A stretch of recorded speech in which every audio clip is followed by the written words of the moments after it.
Hello and welcome to the Pen and Paper Pod. How now, spirit, whither wander you? Over hill, over dale, through bush, through briar, over park, over pale, through flood, through fire. I do wander everywhere, swifter than the moon's sphere, and I serve the fairy queen to dew her orbs upon the green. The cowslips tall her pensioners be, in their gold coats spots you see. Though be rubies fairy favors, in those freckles live their savors. I must go seek some dewdrops here, and hang a pearl in every cowslip's ear. Farewell, thou lobe of spirit, I'll be gone. Our queen and all our elven come here anon. Hello and welcome to the Pen and Paper Pod. If that was too much for an intro, I apologize. Welcome to the finale of Arc 4 of Season 3 of the Pen and Paper Pod. Want to stay current with us? We will be releasing in the next couple of weeks a couple of recaps for all of our arcs in our previous seasons, so go check that out. Season 3 is a standalone season, so you don't need to know anything. We're just going to get into it. We're going to give you a recap right here, so you should be able to get just right into it with us. So stay tuned for all that content by heading over to Facebook, on Twitter, at Pen and Paper Pod for all our tabletop role-playing content, maps, levels, homebrew, etc. For now, let us introduce our players for this evening. I am, of course, your lovely host, Jack Newman, a literal god for the foreseeable future. And among these doomed players, allow me to introduce, we have the Kenku Spellthief, Scree, played by Trevor Flynn. How are you, Trevor?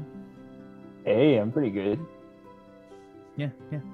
We also have the Tender Loin, the half-minotaur Druid Barbarian, played by Edwin Reyes.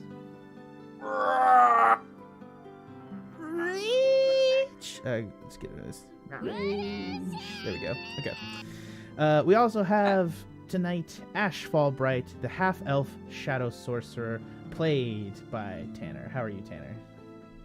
Doing excellent. Yeah. Are you just ready to get into it and go ahead and head back into a nice recap? Oh, Scree's just left. He's already done with his campaign. He's just done.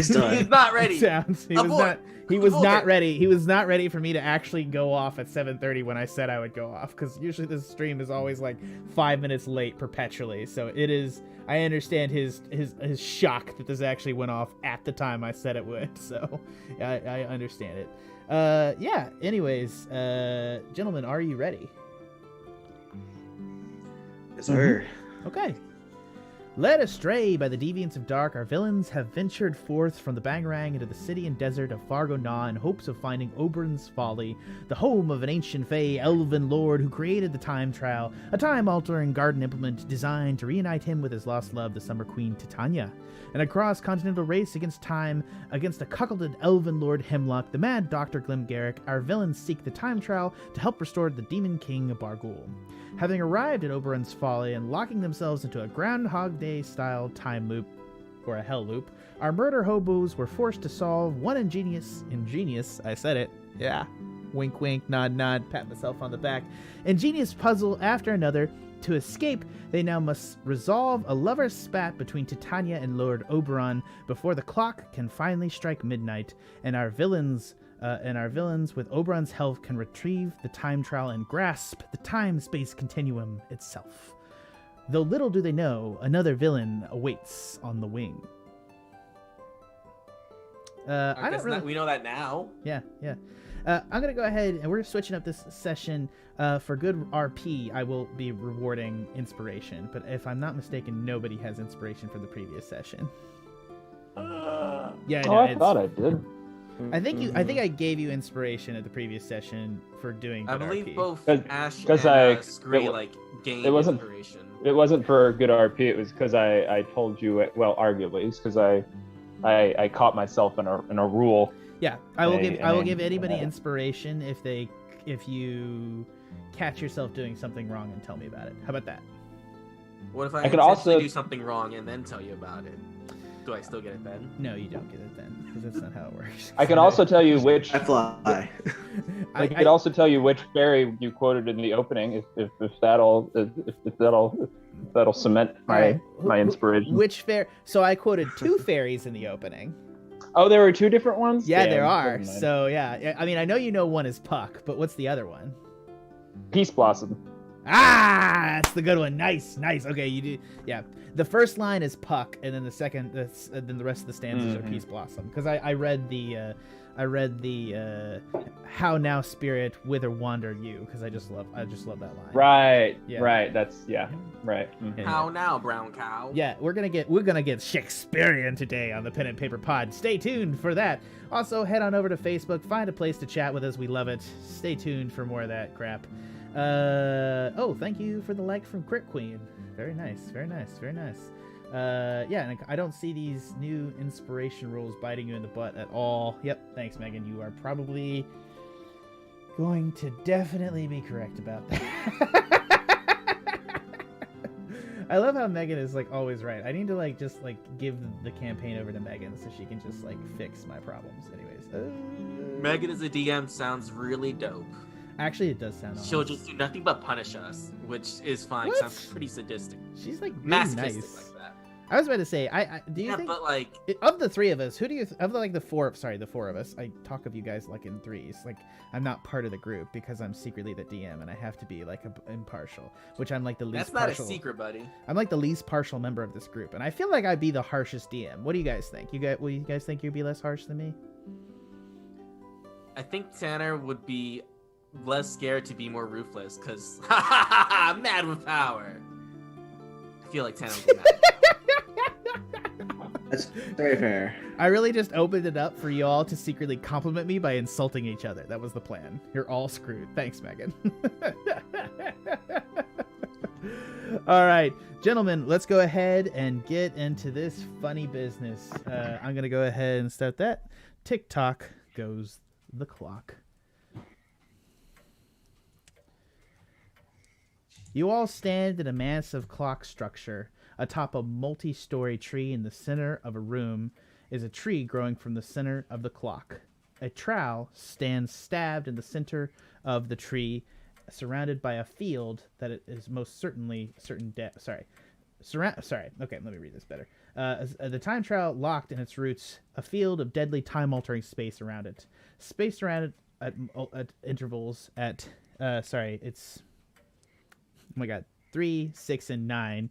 You have portals leading to the different gateways, and at 12 o'clock sits Oberon sitting on his throne, old and frail. The clock is now starting now. You have 13 minutes on the clock. You all just came out of the portal having talked to Titania, and Titania telling you guys to go talk to Oberon. And Titania, of course, told you that she would never release Oberon from the time loop.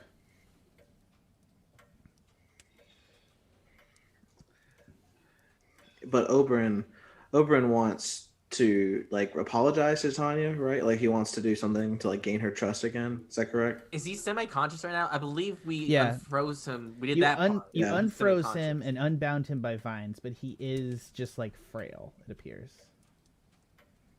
He's been getting less and less frail as the time proceeds. You're just past the halfway point, and he seems to have regained some vigor enough to talk. And he's looking over at you, but he hasn't left his chair. Because probably can't get up. All right, Oberon, the portal to Titania is right there. This is your chance to make amends. There has been many loops of this. I have sat in this chair for millions of years and afforded many elves upon this continent the opportunity to have rich and fulfilling lives. I wish to see my lady, but unfortunately, I fear that if I leave this chair and forsake this time loop, all will be for naught on Novera. Why would you getting off your chair stop the time loop? If I were to make up with my lady and she was to forgive me, she would have me leave this time loop. And as such, unfortunately, once this loop is broken, I remove the time trowel. The source of elven heritage across the continent would cease to exist, and our people across Novera would dim and falter, eventually becoming various other species or not being as beautiful as they once were. The elves would fade from existence, and Novera would lose vast amounts of knowledge. inevitably bringing about the end of the world. Though I do say it's probably inevitable as is. Right. So if it's inevitable, why not go out with a bang? Why not do the things that you never thought you would do? You know, why constrain yourself to Titania's rule if it's all inevitable to die in the first place? Make a persuasion. All right. Can I assist them with that? No. I have guidance. Yeah, but you didn't say it in time by having me roll it. So you got to be quicker on this, Ed. 19. I asked the question. I'll go slower next time for that guy. I think you're fine. I see what you are saying, and I have been around this loop a million times, and I can tell you that at the end of the loop, and when anytime the clock melts, we go to the end of the world, and I see where the old ones awaken and consume this earth, and I can see it from here. The world is going to end no matter what we do, inevitably. Time cannot be altered in this suggestion. So you retain the knowledge of every single time loop that you've done, and you can somehow see in the future too? How long have you been on that time throne? When the lava Millennia. the lava melts the clock, did you guys not see? You must have been in the loop a couple of times now. When the lava melts the clock, the time runs out of control to the end of it, and you can see when the old ones rise up. And you guys, if you guys don't remember from last session, when you guys saw the end of the clock when Garrick arrives, it sped forward, and you saw tentacles come down from the clouds and consume the earth around you. Speaking of that, at 8 minutes, I'm going to hide behind the tree right here. Is there a portal? We can go hide out in a portal until it's all What over. would you have me do, young half-elf? Well, it just seems that we need to have Titania not have the lava destroy the clock. And the only way that that could happen is if you go and talk to her. Also, you need to get that time trial and then hand it to us for safekeeping. What is your intention with the time trial? Save the world, of course. I understand. Make a deception check. Or are you lying? You're not really lying, are you? Yeah. No, I'm definitely lying. Ashe is definitely lying. Yeah, sure. What is his insight? Oh, fuck. Okay. Either that's really good insight or really bad insight. Probably good. I will go with you so that you can see. The issue at hand is not necessarily that I am... I'm going to pause the clock here. The issue at hand is not necessarily that I am intransigent, but that she will be more intransigent than I. And I have not but anything to give you to end this, even though my suffering would come to an end if we could end this loop. I am responsible for every elf on this planet, including yourself, and the blood that runs through this young minotaur here. Lead on. Let us go and talk to my lady. Go Nice. to Titania. Yeah, let's go over there. Strength of the 19, I will say that probably is what's motivating this, if that seems out of character. Okay. Okay. You guys are able to proceed. Dancing around. This is Oberyn. Very nice. They're sexy. You're able to proceed right as you hear a crash behind you as you guys head into the portal. And you're able to see that the clock is continuing, that you suspect that Garrick has arrived behind you. And you arrive in the fiery portal at the same time. The boat is still there. I believe this is on a reset, so yes, the chalice is still full of lava, and there's the bucket on the shore next to the bottom iron bottom boat, and you see the Oreads swimming around in the stream. Oh no, this is not on the reset. This is the same one. So you've actually already You've already given the Oreads the kisses and solved the puzzle. That's correct. Sorry. In this loop. Yeah, we just drive the boat back to the mirror. Yeah.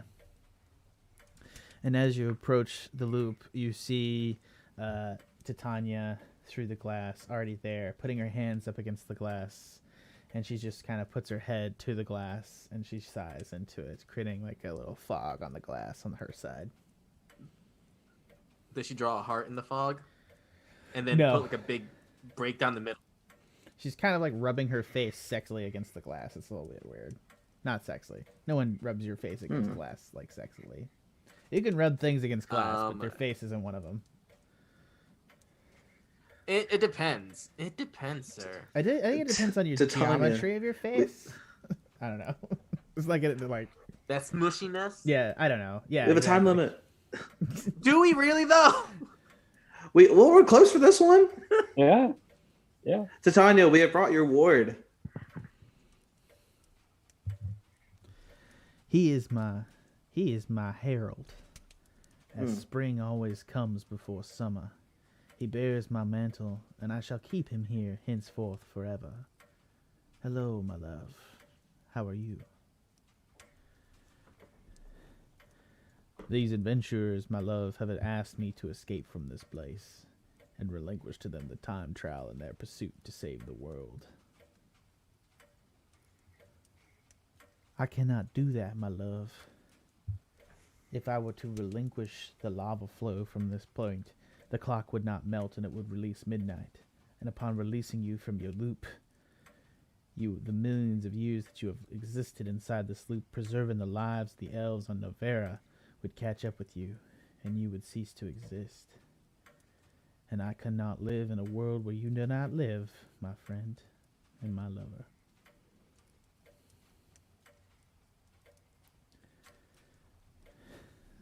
Wait, we can Schrodinger's box this into having our cake and eat it too. My love, I am not with you, and I cannot exist outside of this place anymore, because I have spent eternity here. I made that choice to help the elves in Novera. I wish to be gone from this place. Clearly, there's no value that I could hold here to be with you. So please, release me from this torment. You cannot possibly enjoy me in such a state. I do not so much enjoy you in this state or care in what state that you are in. I care that you are still mine. You shall always be mine, and I will have you as I will. So stay there like a good boy. Stay there forever for your queen.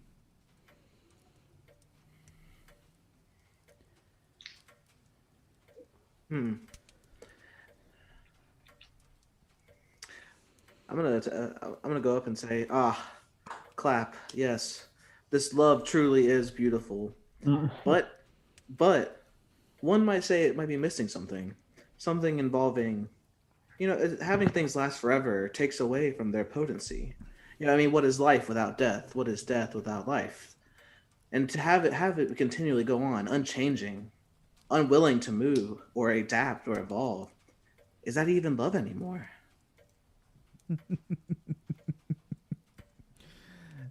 I agree that my loves can be fickle, but I do not care. I regard him as I regard the bangles on my bracelet. I do love them, and I love him. He is mine, and I shall never relinquish him. I shall never relinquish my Knight of Spring, and I shall never allow him to surrender that mantle.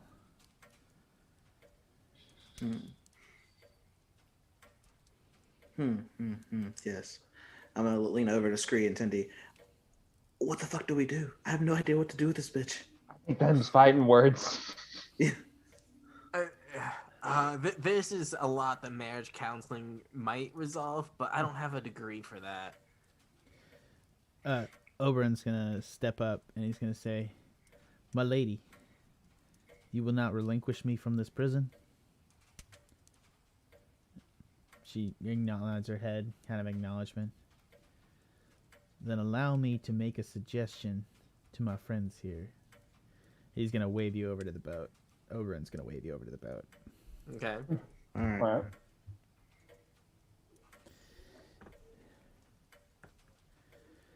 Among you, is there one who would be willing to take up the mantle of spring? What is that? You mean sit in that chair forever? No. You could leave it. But you would have to possess the mantle of the Herald of the Summer Queen, Titania. What exactly are the duties? I don't know. I ran away from them for most of my life, if you can tell.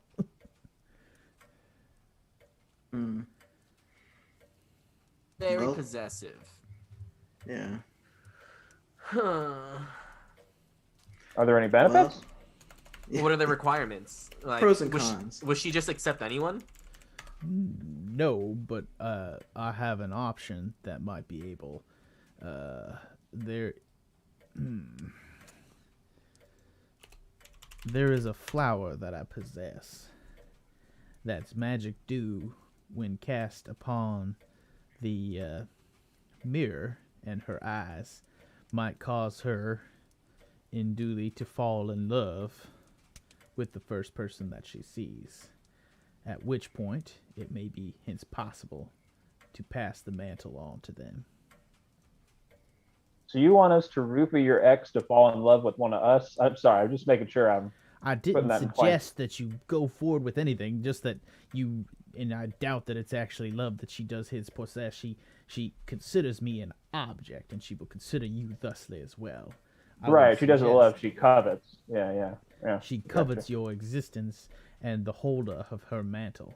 I suggest that you pick somebody among yourself, and I shall be released from this place, cast you the trowel, and what may be that come of it, and I may be free from this place. I'm gonna whisper to everybody. All right, everyone. What if we get Clint Garrick to be the guy, and then he's stuck here? I just. Was that bad? How whispery are you doing it? Very whispery. Like I'm not like we're on a huddle. I'm trying to. Sorry. Go ahead. I just want to make this clear. There's by no acceptance of the thing suggestion that you have to stay here.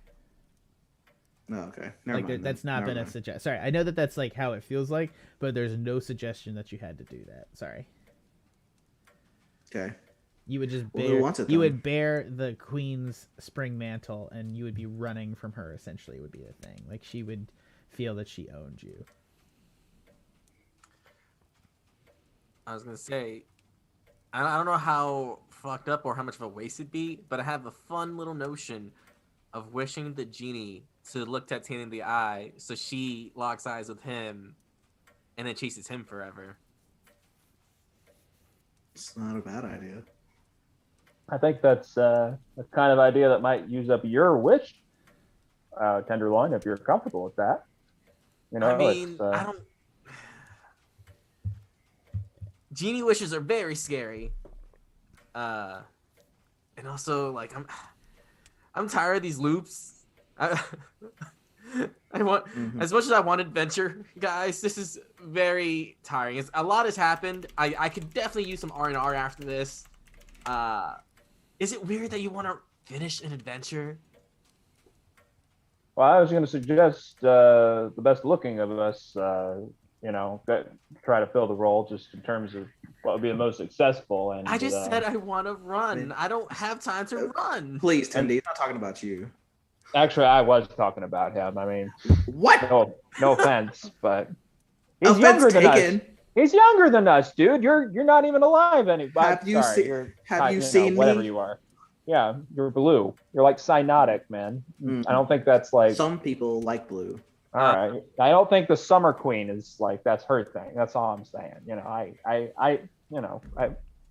I think you still got it, but I mean, he's an elf. He's already like got the shimmering, I'm an elf. Like, Fendi grabs Ashe's face and like, you are precious. If you want to do this, feel free. You are beautiful. Well, I don't want to do this. I was just hurt by the slight. All right. How much time is left in this loop? Tendy just says as he's like fed up with like having to marriage counsel to save the world. That's not the adventure I signed up for. 20 seconds. Oh. Till the clock is melted. You guys want to hold hands till the next loop?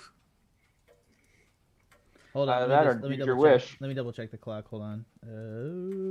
Oh no, you guys got time. Sorry, my bad. I think it's. I also wonder if we use a wish in the time loop, will we have that wish back when the time loop resets? Do not know. You can assume. Yeah, because it alters reality.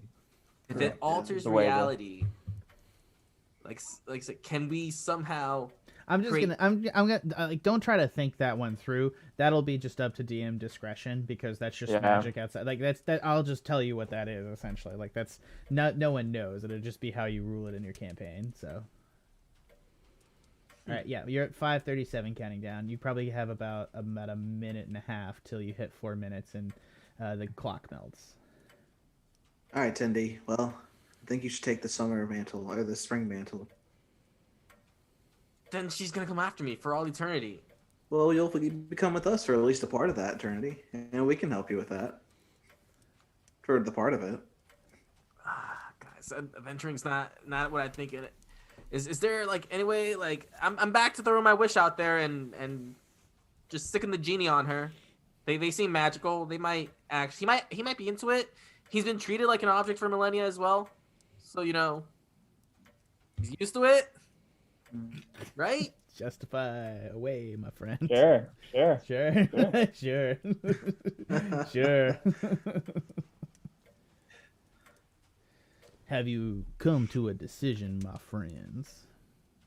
So, Oberon, bearing this mantle, remind me again, what... She's gonna chase you for all eternity? Nice. Okay, you do. Yeah. The first line... Me?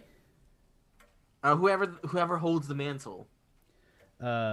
She certainly will be interested in getting them bent to her will. Do we want to give her an all-powerful genie to her will? An all-powerful genie might be able to resist her will.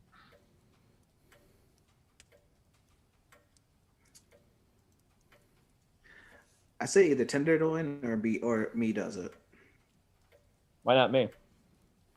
You know why, Scree. I'm mad at you right now. That's why. All right. I get it. No. I'm actually curious why. So, like, I want you guys to play that through. Is my beak still melted off? By the way, did we? No. Reset, That right? reset. Yeah. After that. Yeah. So, question: why is Ashe mad at Scree?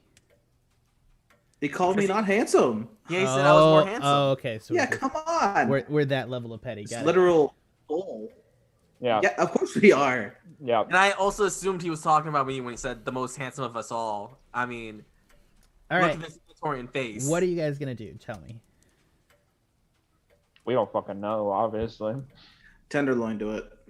Tenderloin. You guys Tenderloin. you guys want me to hold the mantle, but that's just gonna make Titania come after me. I'm willing to use a wish to either sick Titania on the genie or conjure up some random schlub to just take the mantle away from us. Like, I feel like they would have to whoever. You can conjure up a random schlub. It's a genie wish. He should be able to conjure up a random schlub. Like, if someone takes upon a mantle upon themselves, though, don't they have to do it willingly? we can wish for Oberon, can we punish like a really vile evil person with this duty, or does the person that enters into this contract have to do so willingly? I mean, Oberon, if you had to like force someone to take this from you, would you rather it go to a honorable person or a terrible person? the spring mantle bears power with it, and so I would be very concerned by what the hands of an evildoer could do with such power. Oh, really? Yes. There's massive. You have command of the spring and such. You are the comer of the summer queen. Now your power is tied up with Titania, but if one could convince her, and the power of the flower might allow you to do such a thing, there's no end to the chaos that you could commit. Ashe, okay. Maybe you could like feel and taste again. That's true. That power. I wonder if the powers of spring could spring new life into you, Mr. Cold and Clammy. It's possible. You know what? I'll make this noble, very, very noble sacrifice. I still get my wish. Yes. Okay, Yeah. what are you gonna do? Tell me. Yeah, it's me. I'll say, yeah, I'm here. Power. I shoved everyone out the way. Yeah, it's me. All right, he's gonna hand you a pansy, like just a very small pansy. He's gonna give it to you, and he says, "Wait upon her. Ask her to turn away for a moment, and then rub the nectar on the glass where her eyes would be normally." All right. The glass where her eyes would be? Do not Miss let her. Titania. Do not let her see the pansy. Don't know what's coming. Right. Miss Titania, can you please turn around for a humble elf such as myself? Why would I listen to the elf? You say? Yes, half elf. Oh, So technically. the mongrel blood. I see. Yes. Yes. What pretty elf befouled herself with human scum? I wish I could tell you myself. Merely just this humble mongrel, just bespoken by, just totally besmirched by your beauty. I humbly ask this only in the name of just your benevolence.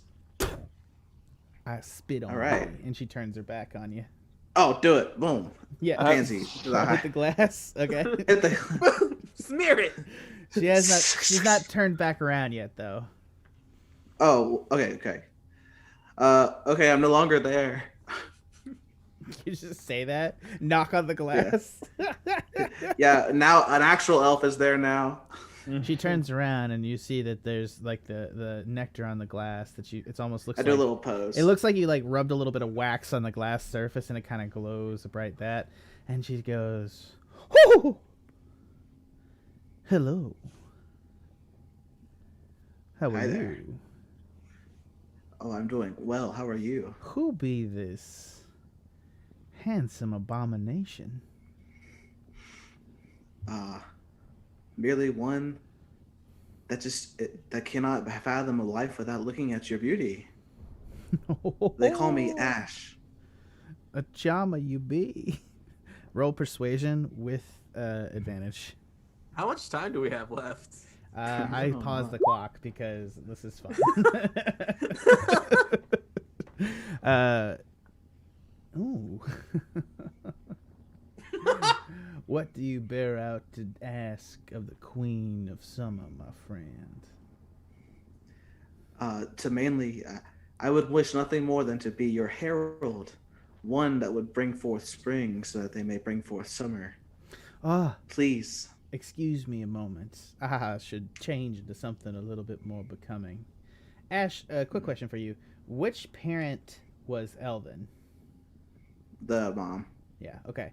She's going to turn around, and when she turns around, she's almost a perfect replica of your mother, except like just a little bit more golden and beautiful and elven.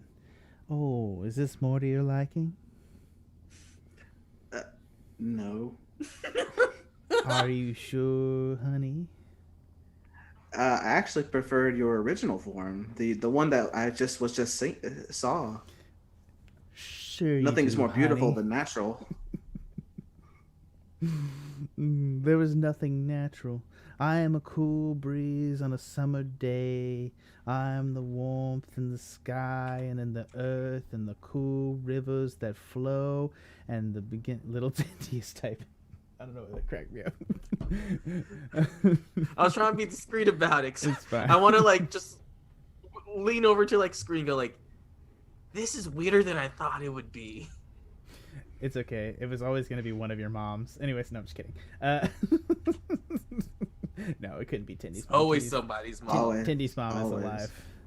Well, sweetie, I looked And into hot. your heart, and I just found a So form how of come I'm healing not for so you. hot? Have you seen yourself? LOL. Yeah, I'm handsome as AF. You wish to be my knight. Yes. Do you want to take upon this onto yourself? Yes. Then you must bring me Oberon. Okay. And then I'm gonna turn on. Oh, bring your ass over here! Don't fuck this up for me. He like runs over. Hey, what's up? How are you guys doing? Everything good here? Oh, it's more than good. Here he is, your voluptuousness. He's voluptuous. I said it. I'm glad you noticed. It's already charmed, so. Yeah. Now, take a moment here. Oberon, I have need of the mantle that I bestowed upon you. Please, pass it on to this beautiful mongrel that captivates me so. Yeah, you heard her. Pay up. Yeah, he's like, sweet, yeah, okay. And he's going to take out a knife, and he's going to stab himself in the heart.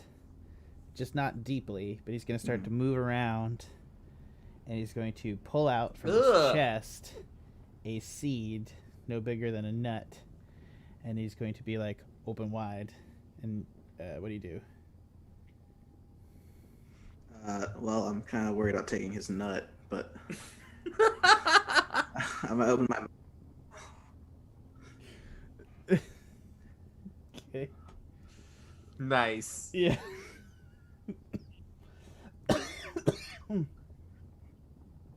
Ashe says that out loud. I don't know about taking your nut, but he just over like laughs, and he's just like her, and he just pops it right into your mouth.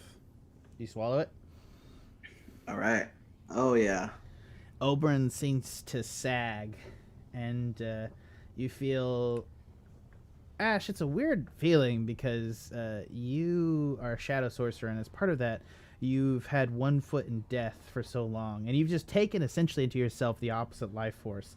There are two forces now warring inside of you, and you feel that they're completely at that. You feel the heart beat upon your chest as you feel almost the seed in your stomach begin to grow out in roots. You burp as you as you try as you feel this tree growing in your stomach, and you burp, and a couple of leaves pop out, and you feel like life itself and the promise of a new tomorrow taking root in your bowels, and you feel like in your heart that darkness still lies, and you're not sure what's happening. Ashe gains a level. Just Ashe. Yeah. Oh damn. Maybe I should have done that. Yeah, it would have been it would have been anyone that took it. Oh, nice. Well, as I burp up the leaves, I'm gonna be like, it wasn't so bad. It wasn't so bad. Oberon's just like chuckling at, you just wait, bitch. You just bought off more than you can fucking chew. But he swallowed it whole.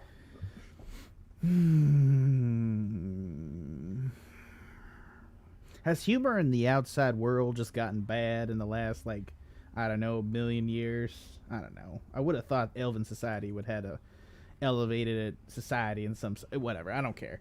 Anyways. Some might say comedy is great. And she's just, you just see that Titania's just, like, rubbing up on the glass. She's just, like, got her face against the glass, just, like, looking at you, like, one eye coming out right here. And she's just giggling. It is very disconcerting. The heat, the glass actually, like, the actual physical glass is beginning to glow like the lava. And it's kind of bowing out towards you. How's that lava? Is it going to break the, Yes. Is it going to break the clock? Silence, yes, mongrel. Allow me to observe my beloved. Well, here I am. I'm gonna pose again. Oh.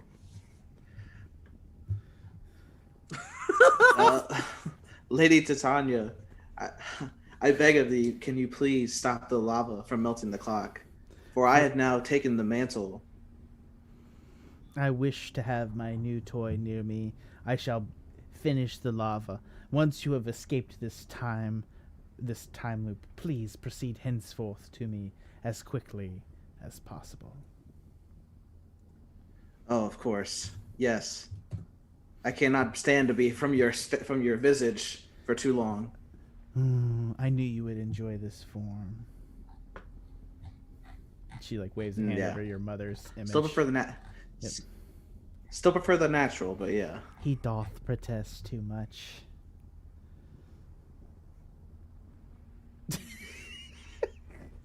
All right.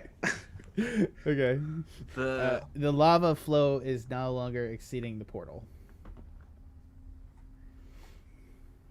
All right. Are you ready to go out there? I mean, by this point. Well, hold on. Before we go out there, Glim Garrick is going to be out there. Yes, but we have no choice but to do that now because if we get another loop, we have to do it all over again. Yeah, we could take him. Actually, all right, let's go. I need to make a note here. You no longer have a loop. This is Oberon speaking. Sorry. Let me get Southern with it. Here, let me pause the client and get Southern with it. It may be interesting to note that at the midnight hour, the Moonblade will be released from the clock, at which point there will no longer be a loop. Now that the lava is not interrupting the clock's natural processes, it will not be a loop that is reset. So, if we do not defeat Oberon or stop him, or sorry, not Oberon, I'm Oberon. Nice to meet you. Okay, Hello. you let that clock destroy now. We're gonna loop right back and have the full fucking half hour, 20 minutes, however long it takes. She's like not at the clock. You get her to just.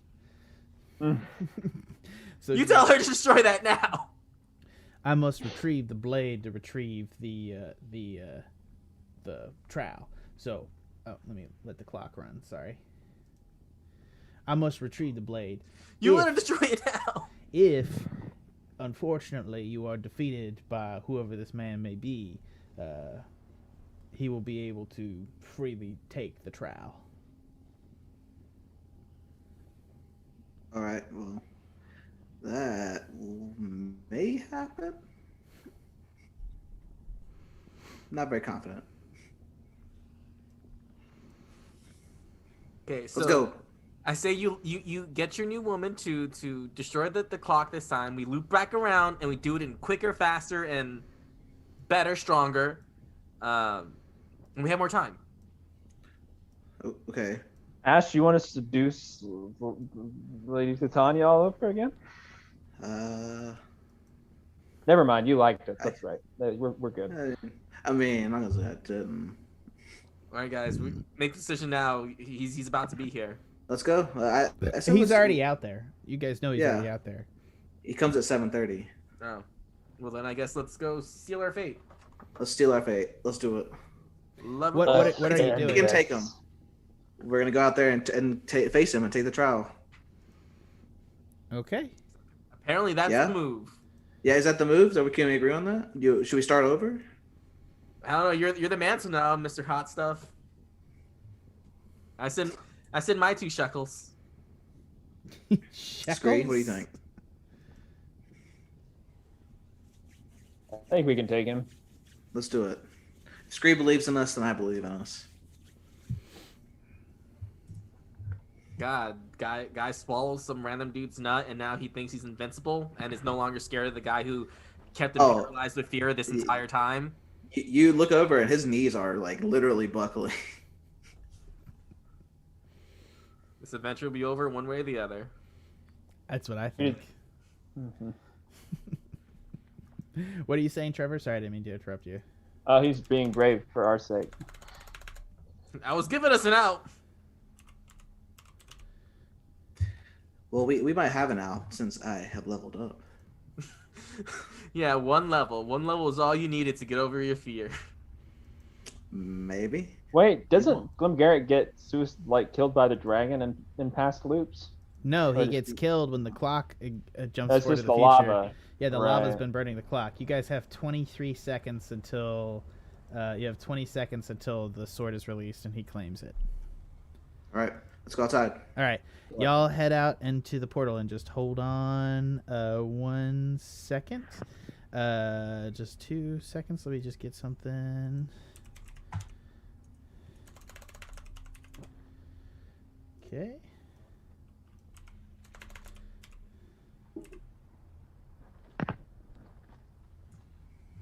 go.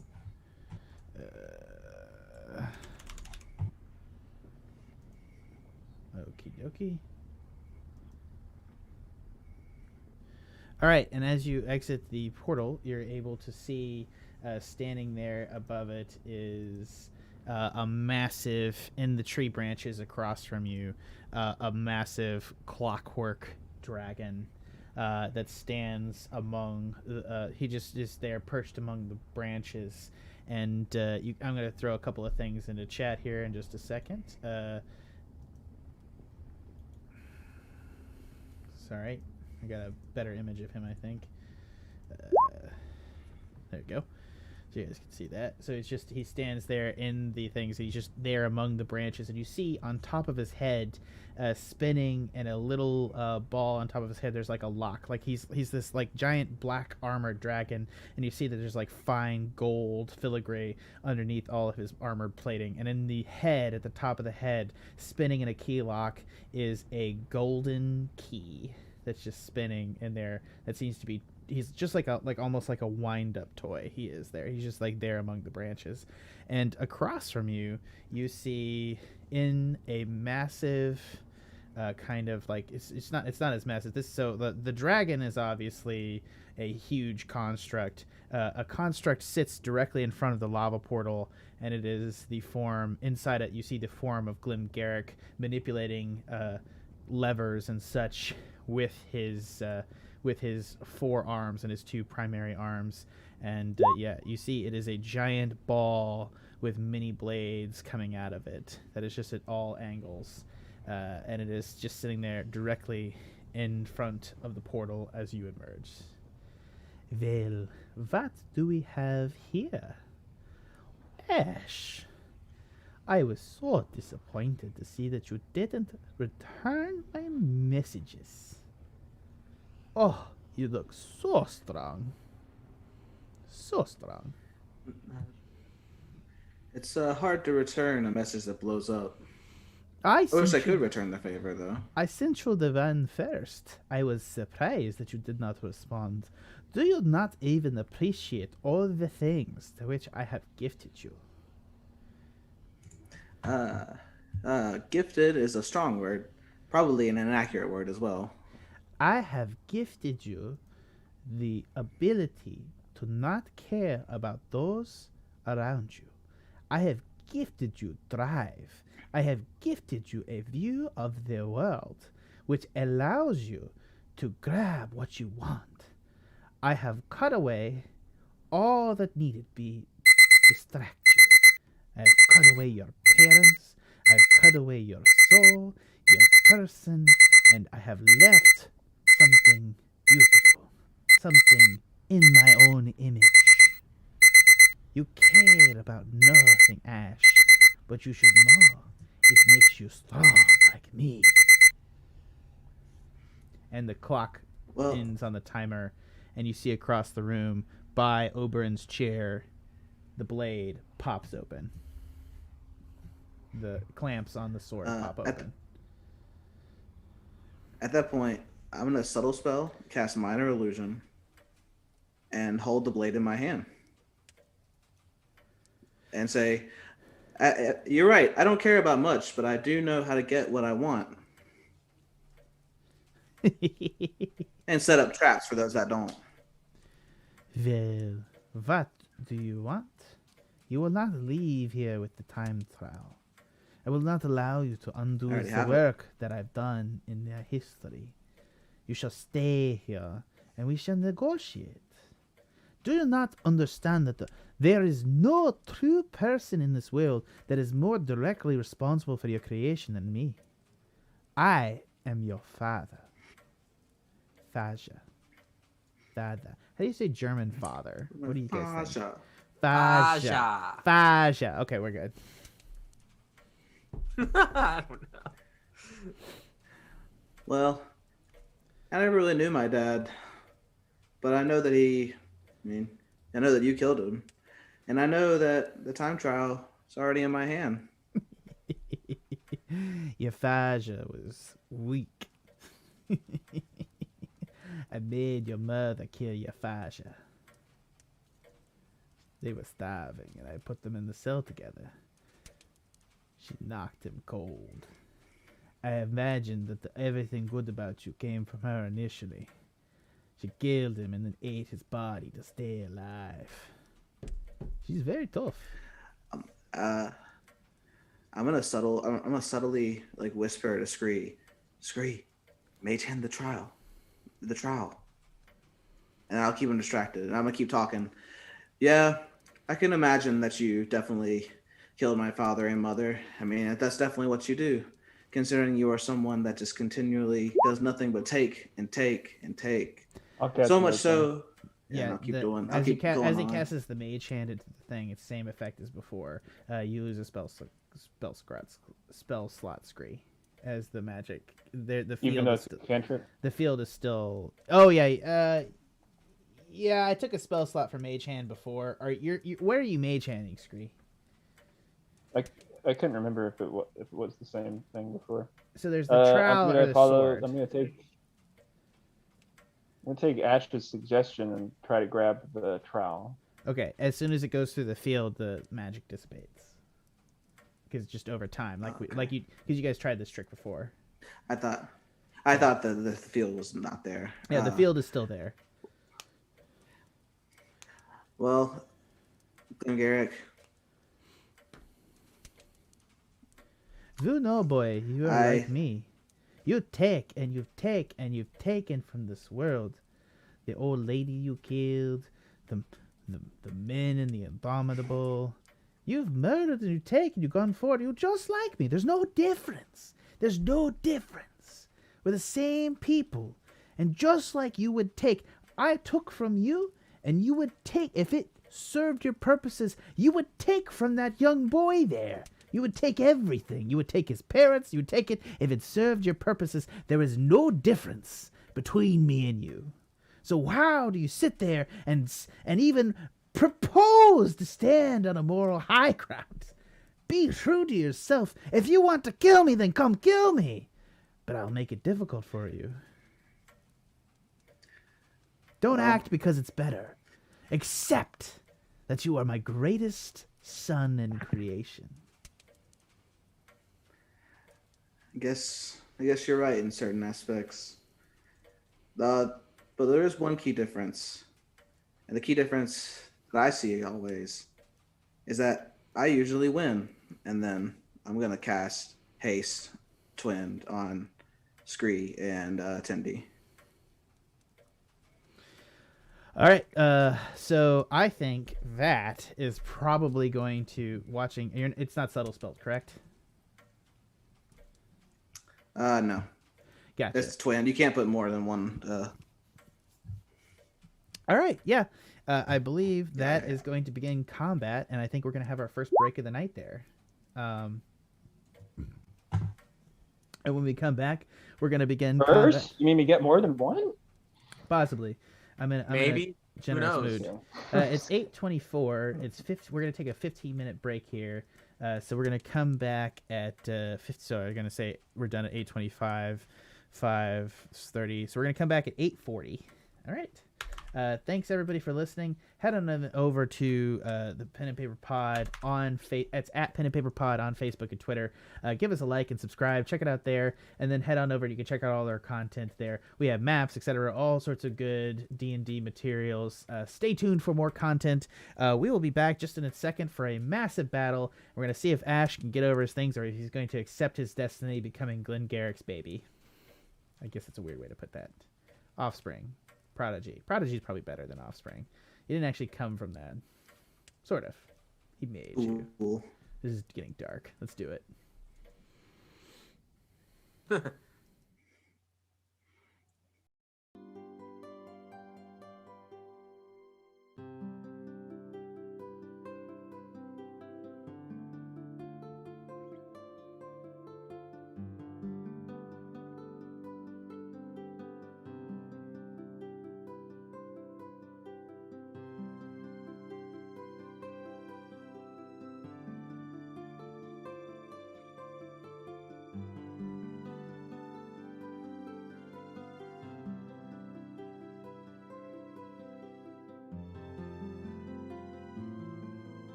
Hello and welcome back to the Pen and Paper Pod. Gentlemen, are you ready to battle Glenn Garrick and his, well, it's not his lair, but you're going to battle him on top of a giant tree in the middle of a giant clock.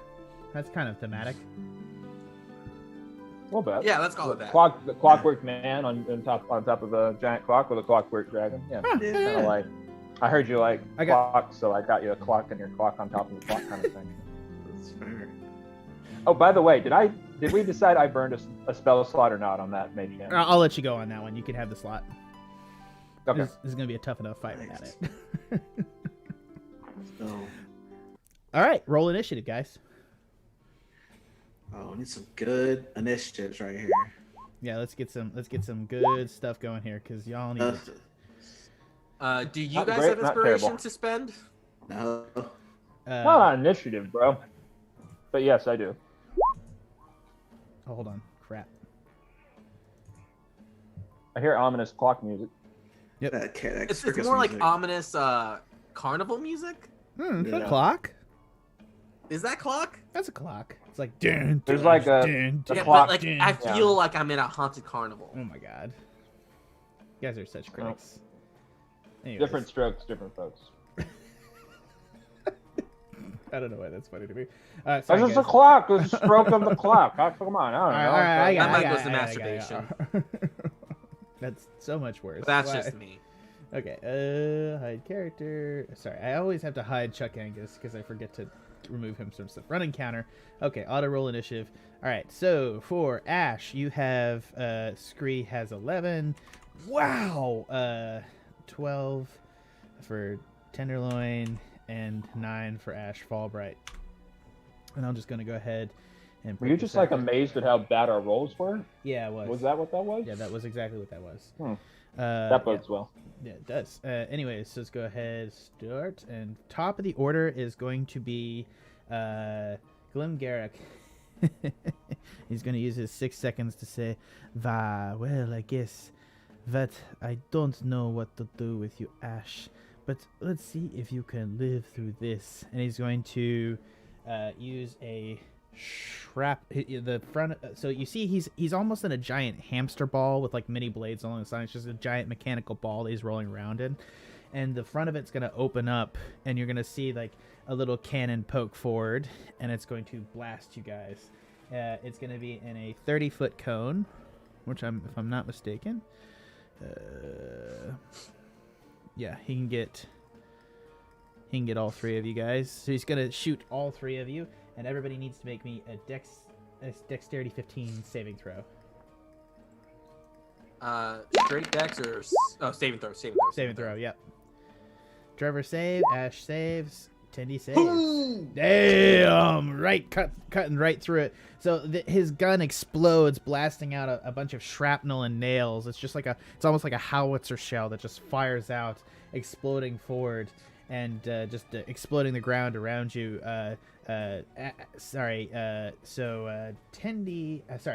Scree is gonna duck away and bat around, and he's gonna take no damage.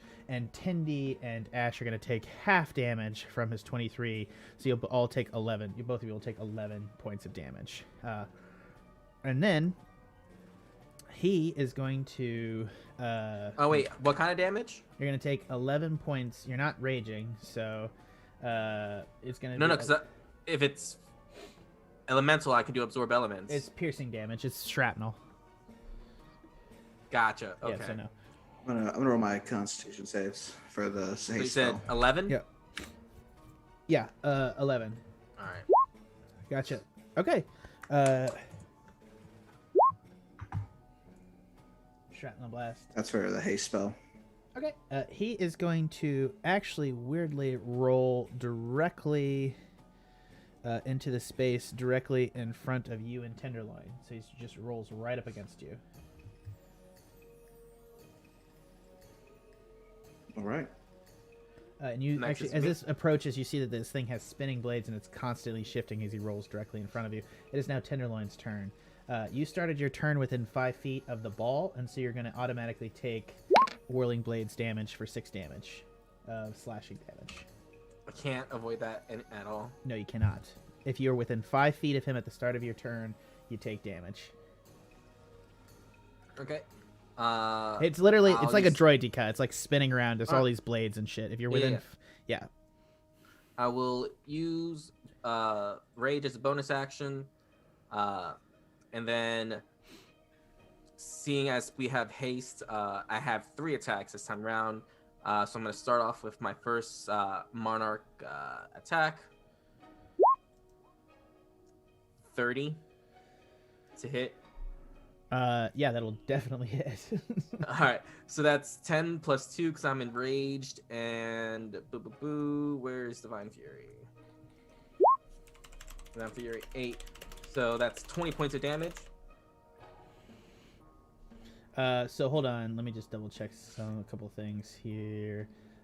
Yeah, so 30 will hit with Monarch. That's 10 slashing, plus 12 plus 8, so that's 20 total damage. That was 10 slashing and Divine Fury. 12 slashing. What kind of damage is Divine Fury? Is it radiant? Radiant. Okay. It's either radiant or necrotic. He can choose.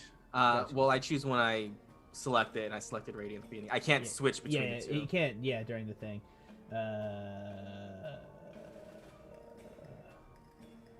Yeah, that'd be dope if I could. Yeah, you do 20 damage. Yeah, it would be very dope. Yeah, straight up 20 damage. Well done. I believe that's your turn. Okay. Or no, your second attack. Go ahead. Oh, no. Well, I get 3 because haste. Yeah. Oh, that's right. Shit, go to town. So second attack, 31 definitely hits. Plus 2, so that's an additional 18 damage. And the extra action. Can I do that as a bonus action? No, it's another action. Yeah. Another action. I can't 16. substitute the other one. All right. If that's the case, then I'm gonna take damage because I can't move. It would be stupid to. I can't disengage or anything. So like, if I move away from him, he'll take an opportunity attack. Correct? No, you can use the haste action to disengage. Right. Oh yeah, shit! I forgot about haste already. All right. But just staying there, I'll just take 5 points, which would be halved to. I think I can tank 2 points of damage just staying there to do hopefully another chunk of damage to this guy. I weigh the risk. I'm gonna do it. I'm just gonna take another monarch swing. Okay, go ahead. 23. That'll hit for 19. Sweet. So that's 21. Yeah. Okay. So I did fucking like you did 70 points of damage. You did 70 points of damage that turn with haste. Let's go. Let's go. Yeah. Okay. Next up is Oberon, who is going to move away. And he's going to come up here.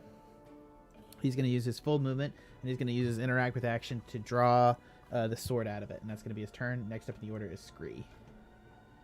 Scree, you're within 5 feet, so you're going to take the slashing damage as well. All right. So you're going to take 3 damage. Okay, no save or anything. Okay. Nothing. Okay. It's just automatic. All right. It's literally like stepping in front of like a maelstrom of like spinning blades around this like hamster ball.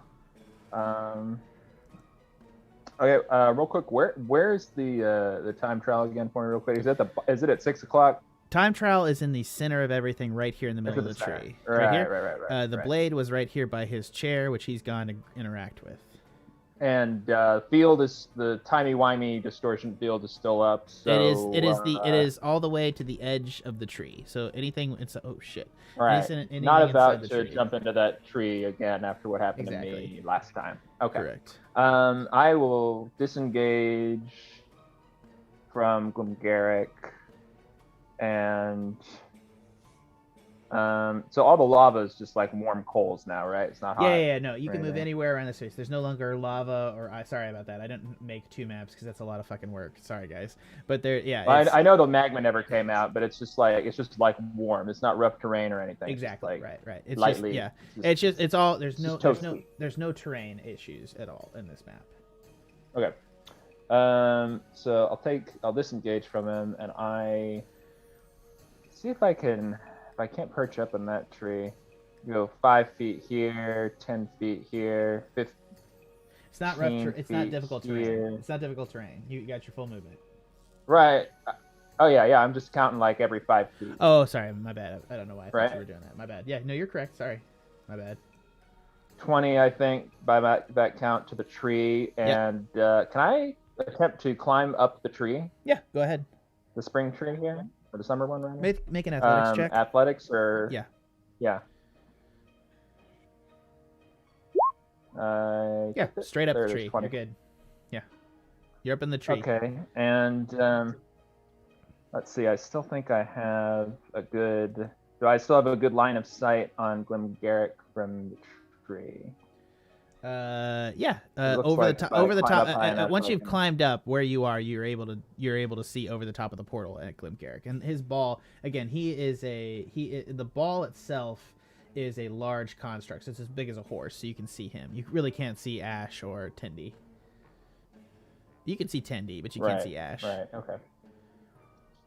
All right. I will fire up Rosenkrantz and fire off one shot at Garrick. And with my sharpshooter feat, I'm not at big range anyway.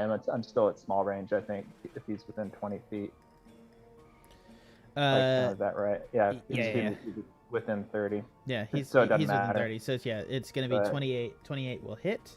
And he is adjacent, so that will do sneak attack damage. So he is 30. Jesus Christ! You're going to do 41 points of damage. Did you say Jesus you're Christ. sharpshooter? What's up? Yeah, I have sharpshooter, but it doesn't apply to this. Yeah. Oh, okay, gotcha. He just did. Is he bloody? Okay, well, I want to just show you Please don't that think it sneak does. attack roll is a 6, 5, 5, 4, 5, 4. Like that's just he's like maybe That's dope. yeah, That's like pretty he just rolled some shit there. I'm just saying 29 sneak attack at like level 12 is like insane. Like he just rolled nothing under the medium. Do you know what I mean? Shit. Yeah. He's 1, 2, 3, 4, 5, 6, 7. He's 7 damage short of max sneak attack damage. That's fucking insane. Yeah. So yeah. How much damage was that total? That was. And I hit him. So between the 12 and the 29, your count was 4. So that's 30, 40. Yeah, 41. Yeah. Right. Yeah. So 41. 41. That's shit. Is he And- bloodied? Nah, I doubt it. He's not bloody. No. Yeah, and you are hasted still. Yeah. So you Right. I know. I still have one shot. So for this one, so I hit him with a 28 to hit that time, no problem. Mhm. I'm gonna use the sharpshooter feat to take the 5 penalty to hit for the 10 bonus damage this shot. Go ahead. And on my second shot. So So you have fire- another action, so he can take another attack with that action with his gun, right? Yeah. Yeah. So just you get 2 more attacks, dude. I get 2 more? Yeah, because No, Because I disengaged already, which uses like A one. bonus Right. action. yeah, Yeah. you have a bonus action, but you also get the action from haste. Oh yeah, I'm not counting. Oh wait, no, you twin haste. Yeah, Who has the the haste. haste effect? Ash. Both of them. I have it no, too, both of them. yeah. Oh, yeah, both yes. Tendy and So he Scree. can make another. You can make because your gun doesn't require loading, so you can fire it again and then fire your bonus action weapon. Oh, I see what you're saying. Okay. Yeah. So he can fire because he's hasted. He can fire 3 times. So I didn't spend an action climbing up the tree. Oh yeah, you did actually. That's totally correct. Thank you for. That's what I was. You that's get what I was saying. inspiration. Inspiration? You get inspiration. Inspiration. You get inspiration for that. No, I didn't seriously. even use my I old didn't- one yet. I didn't think it. Well, yeah. Okay. Well, you don't get anything. Can you use that? Can you use that old inspiration to climb the tree for free? F off. He got into the tree fine. He has like his base like athletic stat is like just like plus 10 automatically because we're getting into like crazy Yeah. stats here. Yeah. Okay, so we're firing Guildenstern now with a -5 to hit, which Go ahead. I'm just gonna have to tell you. It's not gonna calculate. Well, no, that was a D20 plus 10. What? Ooh, that's probably not gonna hit then because I rolled Yes. a 12 to hit You're that rolling- time. Yeah, that won't hit. No, Yeah. that won't hit. All right. That sounds like my that wouldn't turn. have hit even without the -5. Like that was just Yeah. bad. Okay, that's your turn, Okay. dude. I believe that's it.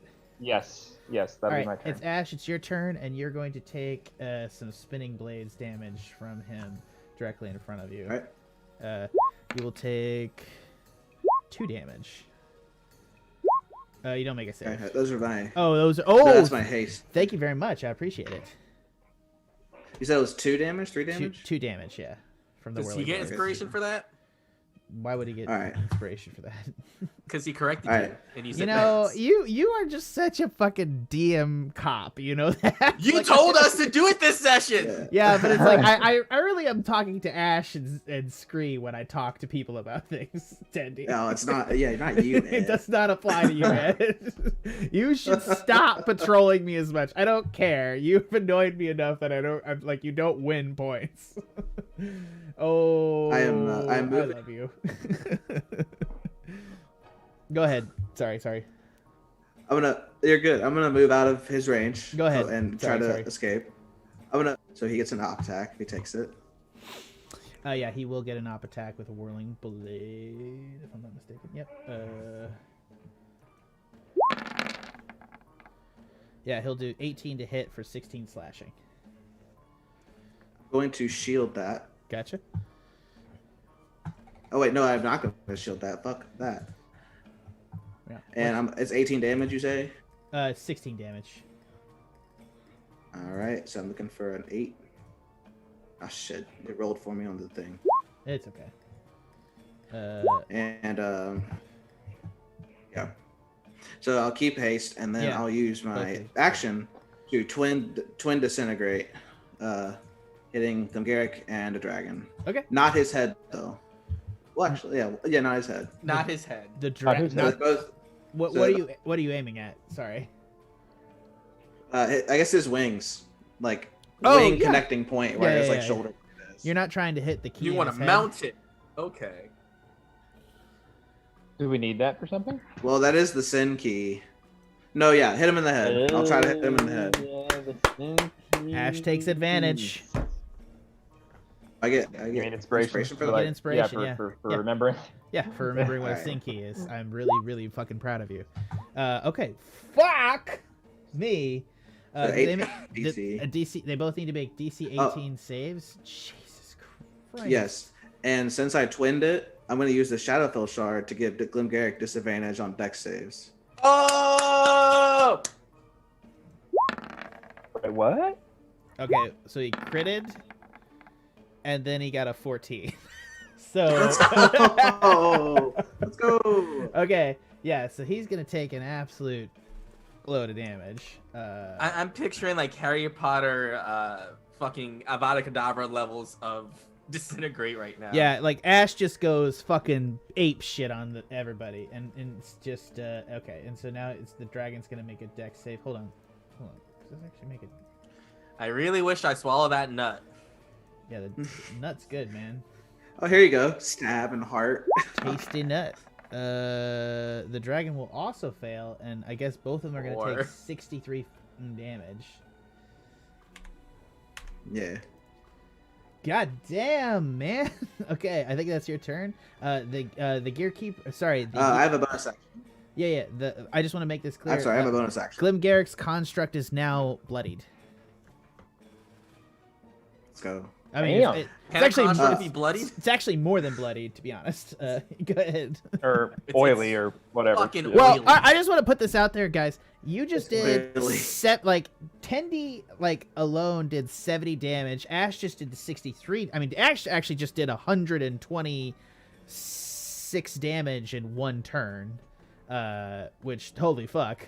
And then Scree did 40, 50 some damage. Y'all just dished out in one turn 120, 60. Y'all just Nova'd for 300 plus damage on my bosses. Y'all just Now realized we're that. all gonna crit fail. Yeah, y'all just realized that just happened, right? That was a lot of dish. Okay, come Fucking on. with us, Yeah. Garrick. Yeah, go ahead. Has it been 10 days since our encounter with Prime Angus? It is not. No. Okay, then my bonus action will be to summon the Hound of Ill Omen and have it targeting Garrick. Gotcha. I'm gonna make a small construct for you. So this is him right here, and you just want him to be right here. Yeah, I can summon him within 30 feet, so he'll be right there. Yeah. I just want to make sure. Okay, you can move him around. You have control of that token. That's why I don't know that. why, but I want like his hound to be like a busty like replica of Titania because she has power over you now. Oh, I was picturing like Scooby-Doo or something. Scooby-Doo with giant boobs that are Ashe's mom's boobs. Titania's like influencing the appearance of his dog. Shadow dog. Well, actually, yeah, he'll have like little branches. It's a scary now. bitch. Little branches and God. leaves. That's pretty funny. God. I assume a 10 does not hit Glenn Garrick for a bite. 10 does not hit Glenn Garrick. Do you want to do inspiration? No, not for a bite. It's a 2d6. Yeah. Okay. That's it for me. That'll be it. All right. Cool. Now it's the dragon's turn, and it is going to take off. And you see that the key in its head is going to begin spinning as it flies directly over Scree. And it's going to be, let me just double check this. So 30 feet, 30 feet. As it comes over, you all get within 30 feet of this monstrosity, and the key flashes a bright golden light. Everybody make me a wisdom saving throw. Shit, I'm not good at those.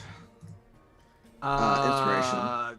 I don't have inspiration, do I? You do not. Oh, Trevor, I Alright, so I'm gonna do my fanatical focus reroll. Wait, you not can't do it much for better. wisdom, can you? Yeah, if I fail a saving throw while I'm raging, I can reroll it. I thought that Ooh. was just strength, but I'll let it pass. Yeah, Scree, go ahead and reroll, Tendy. Doesn't do me much better. Yeah, both Damn, Scree 1 and a and 2. Tendy passed. You are now. Oh shit! Passed? No, both I of them fail. passed. Yeah, only Ashe passed. God damn it! I was about to say, like, damn! Yeah. It's a low wisdom save. Yeah, that was bad. That was some bad rolls, guys. Told you this was gonna happen. Yeah, actually, though. You don't want it a friggin' 2. Okay. Hey, we'll be fine. We haven't even taken that much Yeah. damage yet. Speak for yourself. Okay. Oh, what are you at? I mean, I took like 18 damage. Oh, Okay. 18. Oh, No, I poor took baby. 17. 17. And I'm still in range. I'm gonna take another like 2 damage real quick. It's only at the start of your turn, and so you can move. Okay. No, because my All right. my turn So was before him. as you do this, y'all both Scree and Tendy stare transfixedly at the spinning key in its head. You both are now charmed by the dragon.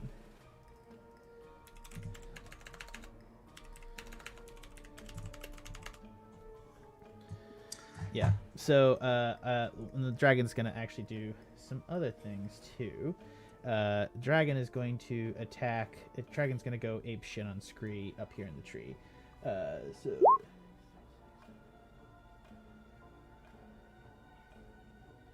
yeah, okay. The dragon is going to attack Scree with both of its front claws and its tail. What's your AC, Scree? 20. Okay. So it's only going to hit once with it, one claw attack for 12 slashing. And I'll dodge it. Gotcha. And reduce it to 6. Okay. And now it's going to use because it has. Oh. So one other thing I need to do is the dragon. 2 things here. I did this wrong. Sorry. Yeah, the dragon had magic resistance, so it actually gets to make its dex save twice, which I am going to do because it was a big deal. Which it'll still fail. For the disintegrate? Okay. Yeah, for the disintegrate. Sorry, I just wanted to do that because that makes a big difference. And it failed both saves, so you still get it. Sorry, I didn't mean to make you upset. Right. Yeah. No, you don't know. I was just asking to see what the reroll was for. Form. I don't think immutable form would affect the damage from disintegrate, if I had to guess. Yeah. All right. No, I'm not gonna worry about it. All right. Yeah. The dragon is then going to fly past Scree. You can get an op attack as it flies by, if you want. From me? Oh yeah, hold Certainly on. I'll Actually, take that. Shoot it! Shoot it! No, Shoot you're it. under a Shoot it. charm creature. You can't attack the charmer or target the charmer with harmful abilities. Oh yeah, I can't attack it, can I? You cannot. No. With harmful abilities or magical effects, I'm guessing that. Well, does that include just a Hold plain on, attack with Double some ranged checking weapon? something real fast, guys. Pardon me. Sorry. Some of the dragon stuff is kind of weird. I'm charmed by you. Bam. No, he can do that because you're obsessed with the object in his head. You're not focusing on the dragon. Yeah, so that's part of the thing. Okay, yeah. So yeah, he flies by, hits you 3 times, and he's gonna do that. You are obsessed with him. So by the charmed condition, a charmed creature can't attack the charmer or target the charmer with harmful abilities or magical effects. So you can't target the dragon. Okay. And on each of your turns, you need to use your full movement to get as close as possible as you can to the dragon. Oh, okay. Okay, that's your guys' turn. Next up in the order is Garrick, who is not feeling great. First off, he's gonna make an attack on a single arm blade attack on Hound of Ill Omen, which for 14, I believe that hits. Correct, Ashe? Yeah. All right, the Hound of Ill Omen is discorporated. And then he's going to use a second arm blade attack on Kenku, which will be 21 to hit for 16 damage. And I believe that halved to 8. Correct, Tendy? Correct. All right. And then he is going to roll away. And also, he's going to regain... Do I get the opportunity attack on that? You will. You see that he is actually going to regain some health as his orb is being reconstructed. Alright, so I'll take my op attack. Yeah, go ahead and roll your op attack with disadvantage. 21. With disadvantage. Correct. 20. Okay, the 20 just hits it for Let's go. Let's 12, go. All right, 12 slashing. points. So you manage to, as he rolls away, take away almost all of it. He's actually going to roll over here, and he's going to roll what's his movement? If I forget, he's got a lot of movement. He's a little ball. Yeah, 60 feet. So he's got a massive amount of movement. Yeah, he's going to roll over here, and he's going to come between Oberon and the tree. Sorry, Oberon's about there. Yeah, there we go. Anyways, that's... Yeah, so he healed, and you did double arm blade attacks.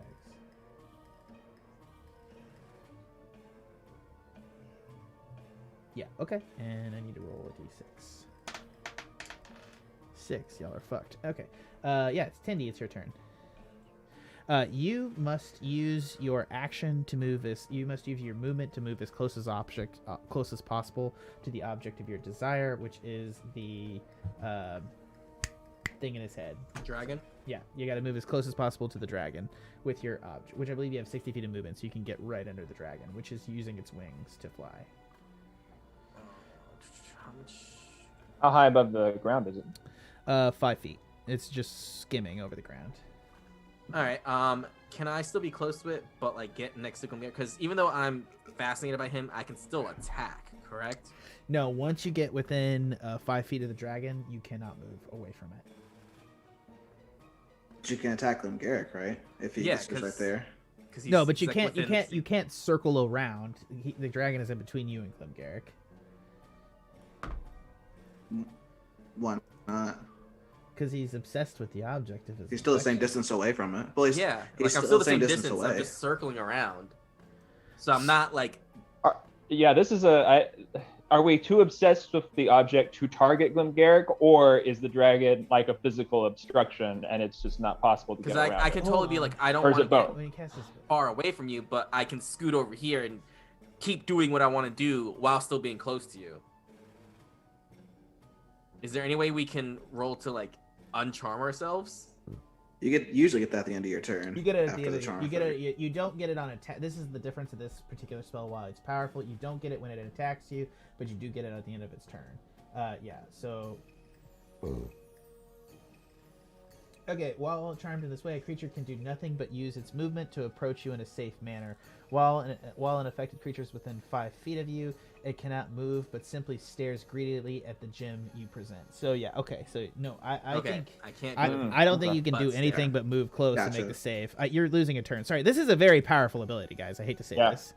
Yeah. Like even actually, if you move around, you don't even get the attack. So you actually are just gonna end up wasting a turn. But I want to say I still keep my rage because I got my rage ends if I haven't attacked a hostile creature since my last turn or taken damage since then, and I did take damage. Technically, you weren't able to actually attack Glim Garrick. But you did take damage. But I took damage in between my last turn and now. From? His double blade attack. Yeah, that's correct. No, yeah, you're right. You do keep rage. You're totally right. You are raging. You are unhappy. So go ahead and make the save. All right. So you're gonna make a wisdom saving throw. Yeah. Let's go, Tendy. Boom! Crit. All right. Let's go. Nice. Tendy, you are no longer affected by the spell. Can I have my turn back? Obviously not. Since it was crit. No. He is going to attack Glim Garrick with a longsword. He's going to use two longsword attacks with the Moonblade. And only one of them is going to hit for 12 damage. Okay. My moon babe. Next is Suka Scree. the stick. Do you want to go ahead and move my token, or I mean, it's just like the shortest. Oh yeah, I'll move it. Yeah, right? shortest distance. So you move up to the dragon, and you're just staring at the key in its head greedily. Go ahead and make the save. Gotcha. I'd also say once you have passed the save, you're immune to the effect for 24 hours. So it's like a dragon frightful presence save. Yeah. So essentially, he can't use it again. That is a fail. Yeah. So you're still just. I rolled a 2. I'm pretty still sure. just incapacitated by it. Ashe, it's your turn. All right. Ashe is gonna move over here. I think it's 30 feet, and then he's gonna target Glim Garrick with another disintegrate. Uno mas. Okay. Go ahead.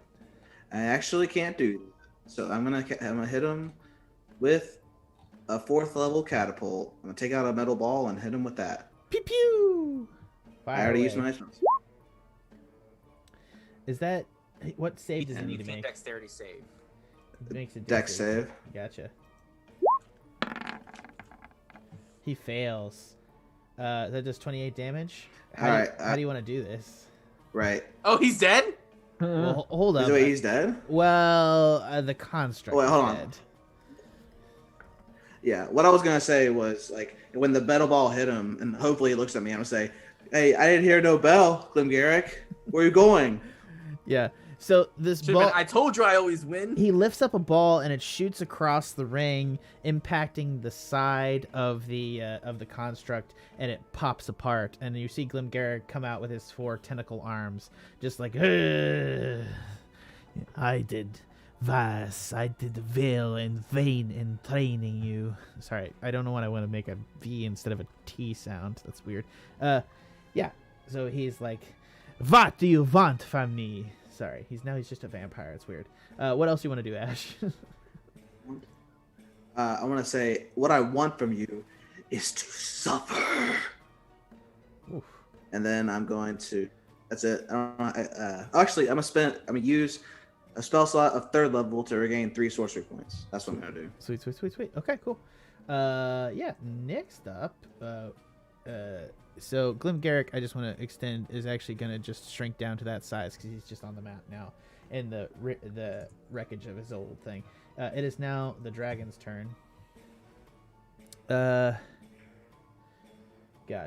The dragon is going to do a couple of things. First off, it's going to move around this way. Is it the dragon's turn? Yeah, why? I think so. Okay. Remember you lost a turn? Yeah. So the dragon's gonna sweep around, and then it's going to it's gonna land right here. Actually, no, it's gonna come around right here, and it's gonna land. No, it can't come right there. And it knows that. It's gonna land right here, and it's going to you see that the chest part pops apart, and you see that Godzilla style radiating energy is going to go up its spine as it goes up these frills on the mechanical back, and it's going to run into the head, and the key on the top is going to start to spin madly as it opens its mouth, and it breathes out this blast of energy that's going to shoot straight at you guys. Tendi and Scree, make me dexterity saving throws. Does Tendi with get an advantage? up attack? What's up? Need to perform. Yeah, Tendi would get an op. If haste is still in effect and not negated, then this is with advantage. Yeah, that's right. Advantage on this because of danger sense. Let me draw that again. You don't roll three times, dude. You only roll twice. I accidentally rolled a Constitution save the first time. Yeah. Oh, I see what you did. Yeah. Cool. All right. But No, but does either Tendi way, get an up attack on that when he moved out of his space? He will resolve that. He was in a minute. above me. Yeah. So Tendi still fails, and Trevor, Scree is going to save. So Scree's not going to take any damage, and Tendi is going to take damage. So Tendi is going to take 28 radiant damage. As this thing blasts out of the way, Scree's able to duck back out of the side as he just blasts Tendi, and it hits the tree and just melts the ground around him. I'm just thankful I wasn't too obsessed to dodge the ray of radiant energy. Actually, technically, we're charmed, so you can't move, but I'm not going to say anything. I don't think that's how charmed work. You can still dodge shit. Yeah, it's going to then move in and land, and it's going to start to maul you guys. It's actually going to focus its attacks on Tendi. It lands down, and it's going to do... Okay, yeah, it's going to land, and it's going to do a claw attack on Tendi. Claw attack. It's going to then spin around and do a tail attack.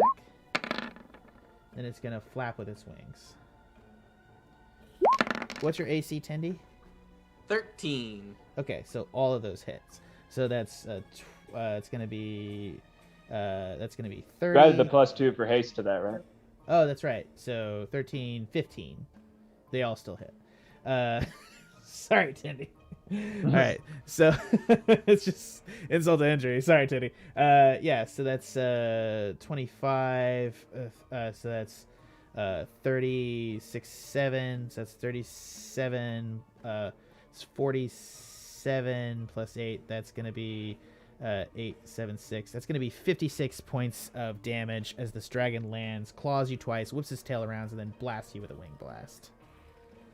So 56. By half, 57 points of damage. No, a couple of different things. Bludgeoning, and slashing. No, yeah, you take half on all that. So 57 damage 57 would be 28 and a half, so 28. Yeah, 28 damage. Yeah, you really actually did pretty well there. Actually, like ducking out of the way there. That was good. What's your AC at, everybody? With haste, I'm at 15. 15. Okay. 20. Wait, Ashe, you're at 15? Yeah, that's my regular AC.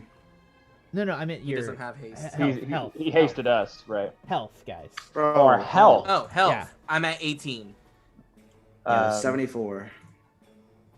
78. Yeah, y'all are doing pretty well. So we're gonna see if you can see what you can do with this dragon. The dragon has now landed, by the way. I just want to make that clear. Okay.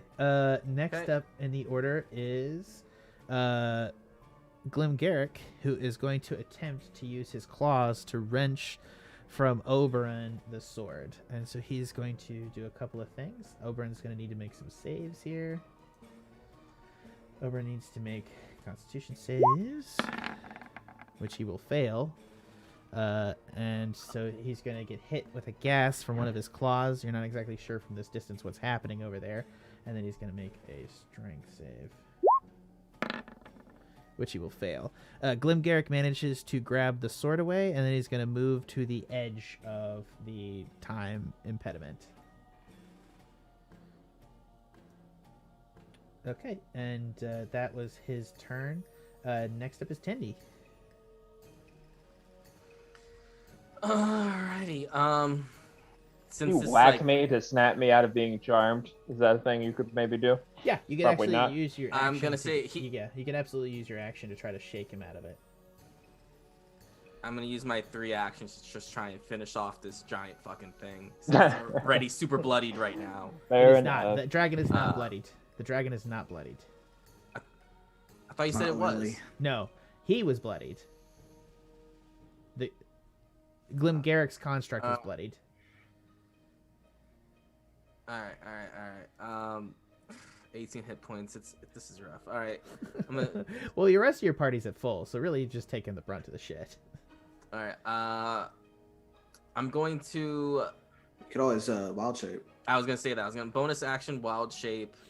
To turn into a giant constructor snake. Where's wild shape? Alright. So combat wild shape is a bonus action. Giant constructor snake. Bless you.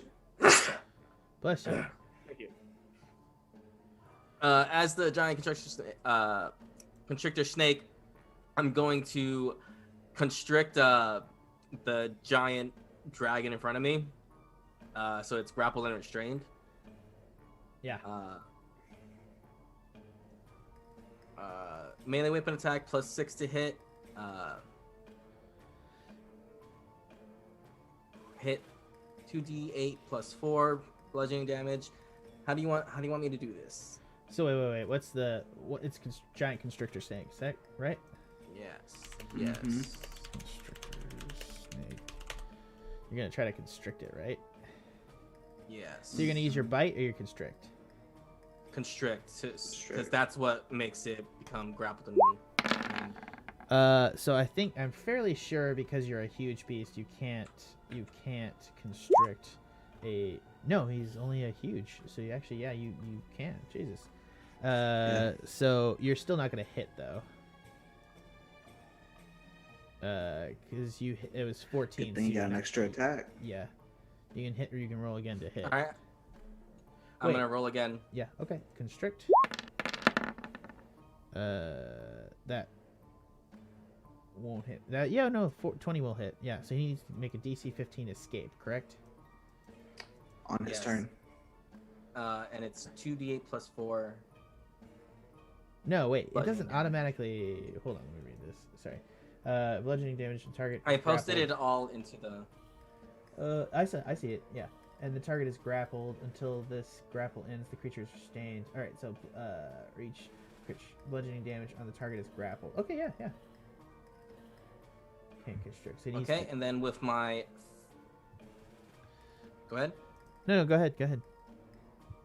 I'll say with my 3rd attack because of haste. Do you get a 3rd attack gonna if you're in bite wild shape? Not this one because you are constricted. I'm still enraged. You don't get a 3rd. I mean that's true. Yeah, he's enraged, I mean, but he's not gonna get a 3rd attack, was he? Well, the barbarian has the extra attack feature, and he is still a barbarian while a constrictor snake. He's enraged, but I'm probably not gonna. Roll If you don't want to give it to me, you don't want to give it to me. That's fine. It's fine. You're doing good, dude. I wouldn't be too worried. Yeah. So okay, let's go ahead and move on to. You say that as I am the one with 18 hit points naturally. And Oh, you anymore. got 60 now. Yeah, you got more. You got the most hit point of anyone. now I got 60. Yeah. He the Eladrin is actually next turn is the Eladrin's, and he's going to attempt to cast Otto's Irresistible Dance. Ashe, could you be looking at that for me real quick? If you could find some in-world graphic, like just look up the thing with that. Sorry, I don't have time to do like the deep dive into that. Sorry, while I'm running some other stuff. The irony in a time temple. Is it? What am I doing? I'm sorry. I just check it to make sure that he. Yeah, you don't have time. Check to make sure that he doesn't have a 3rd attack with haste and barbarians. I mean, I'm pretty sure it's just going to be a DM ruling because there's too much text there that overlaps.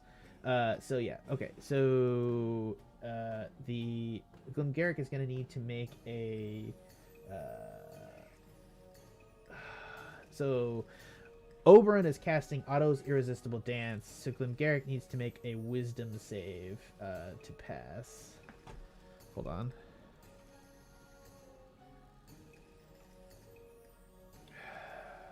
Sorry, guys.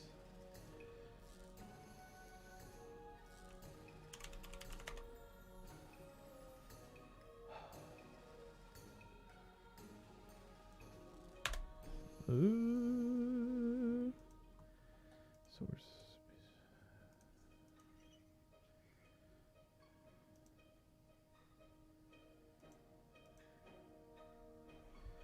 Okay.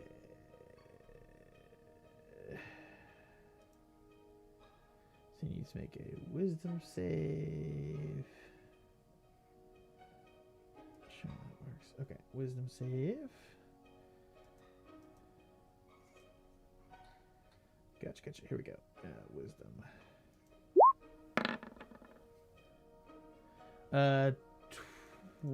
So he's gonna fail. Holy shit, he failed. He failed with a +8, asshole. So yeah, he is no. What's his save? His 16. So yeah, he fails. Garrick is gonna, as he's trying to cut through the barrier, is gonna begin dancing with his Otto's Irresistible Dance, and now it is Scree's turn. And he's still mesmerized. Yeah, yes, you gotta go make my turn to make a wisdom save, right? Yeah. I hate this effect. I forget that I had a character died. Okay, yeah, you pass. Sweet. All right, you are no longer that. That's your turn. That's my turn, though, right? Yeah, it is, unfortunately. Ashe, it's your turn. Okay.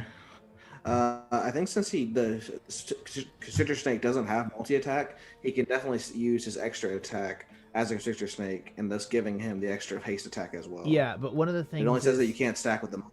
You know what I think? The one thing, he can only constrict once and have it hit once. So then he has to use his bite afterwards. Correct? Yes. Well, it says he can only constrict one target, but it doesn't say he can't constrict the same target again. But I believe if you try and constrict again, there's a chance to unconstrict them. Correct. So if you want to keep that constrict, you wouldn't do it again. That is correct. So what I think is that you just constrict until you hit, and then you use your bite after that. So I do think that it is like ultimately. Sorry, I'm just going off what it is. All right, we're popping sake because this is combat, and I didn't want to do another full combat session. Though I liked RP, so at least this is a little bit more of a balanced session. Anyways, you expected us to talk our way out of this one? I honestly did. Possibly. I did actually expect. No way. I don't know. I'm just joking. I don't know. We have talked our way out of a lot of things in the past, so I appreciate the confidence. I honestly, in my plan for the rest of this campaign, I will say here and now, I will make a promise to you. There is never just a combat way out of the situation. I promise you. What, you look at you just doubt me, Trevor? Oh, you're just like, I don't want you to make any promises. I'm making a promise because you guys are like you guys are like, you're gung ho. You're gung ho. Well, I understand why you are, because you guys finally have like real fucking power, and like fucking Ashe dropping disintegrates, like Tendy fucking dropping his axe of like fucking doom, and you fucking firing off guns from a tree like a sniper and fucking dropping like axe is my penis. Okay. I'm just saying we're 2 tiers outside of your guys. What Wizards of the Coast thinks you can only handle a certain amount of combat with 3 players and up to a certain amount of EXP. You guys are like hitting like two levels above your belt in terms of CR value. So let's just go ahead and continue here. You all should be dying. I'm gonna fireball right here, and hopefully that's gonna hit Garrick, the dragon, and not hit Tendy or Ashe. It will hit Oberon, but I can't really stop that one. I gotta say, if it hits the dragon, it'll probably hit me because I'm grappling it. Oh, that's true. I forgot about that. Oh, that's right. The dragon is restrained, so I have advantage on attacks against it. That's fine. Hopefully, I can save the roll. I'm gonna. Well, I need to have an actual attack roll. Then I'm gonna use firebolt on it. That's the only attack roll I have for this. Use the fireball, man. Do whatever does more damage. But it'll hit you. That's fine. I have and I need you to have it restrained. I have 60 points of health. So the dragon is restrained. The dragon is. Oh my god, the dragon is grappled. Yeah, and the creature is restrained. Jesus fucking Christ. Yeah, it's got it. Let's go. I'm gonna hit it with firebolt. Yeah, so he has okay, so you're hitting it with Firebolt? Or Fireball? What's the worst thing that can happen with Fireball? I can take... You get hit for a lot, and then you die again. You're not gonna take half damage from this. True. I have 60 points of damage on this Constrictor Snake. Big decision. It's up to you. I will hold no hard feelings. I'm gonna firebolt it. It's a crit. Let's go. Oh my fucking god. Alright, roll damage. Yeah. Oh my god. 29. I still have half damage, so he's still restrained, so we're good here. No, it didn't do any damage to you. He firebolted.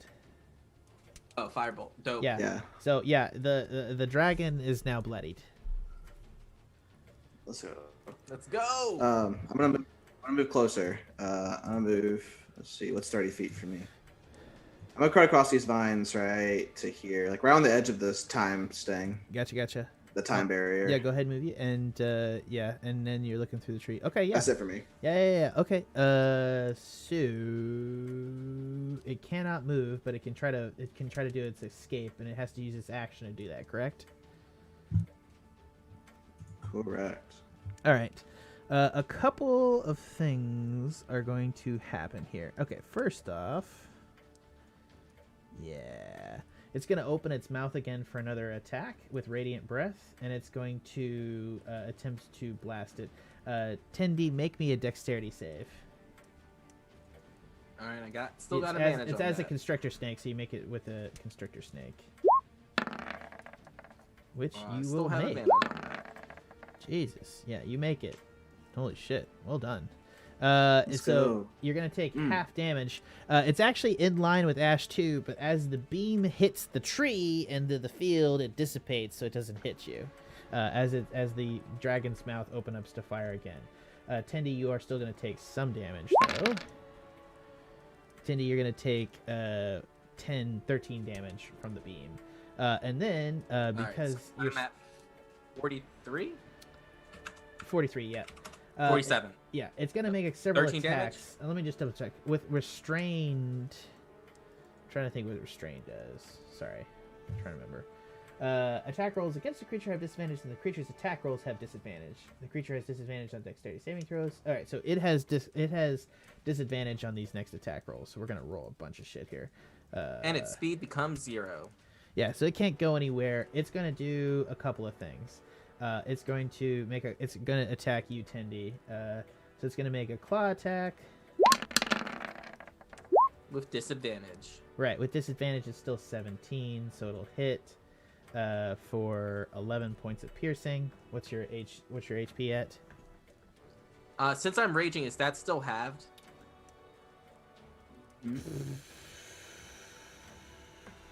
Yes. Yes, it is. Yeah, I would say so. I'm raging, so rage is in full effect. Raging in wild shape. Okay, rules and gaming. All your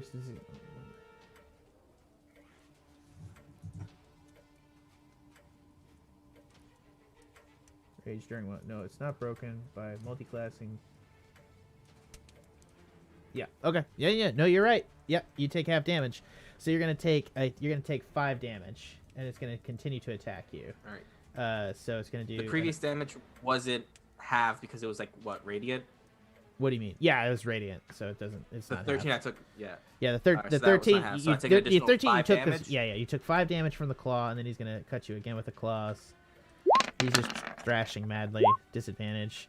He'll still hit you again for 7 points of damage from his claw. So that's 3? 7. No, it's 14, so 7. Okay. And then he's going to hit you again with his tail. Double for tail. Ooh, crit. Ooh. At disadvantage? Yeah, at disadvantage, he gets a 12. It doesn't hit you, I believe. Well, no, hold on. Your AC as a snake is 12, so he does hit you, unfortunately. So you take 10 damage. But I'm hasted, so isn't it still like plus 2 to 14? Plus 2. Oh, yeah. Well, nothing else has been... Don't worry, nothing else has been beneath 17, so he's hit you every other time. But that does not hit you. That is correct.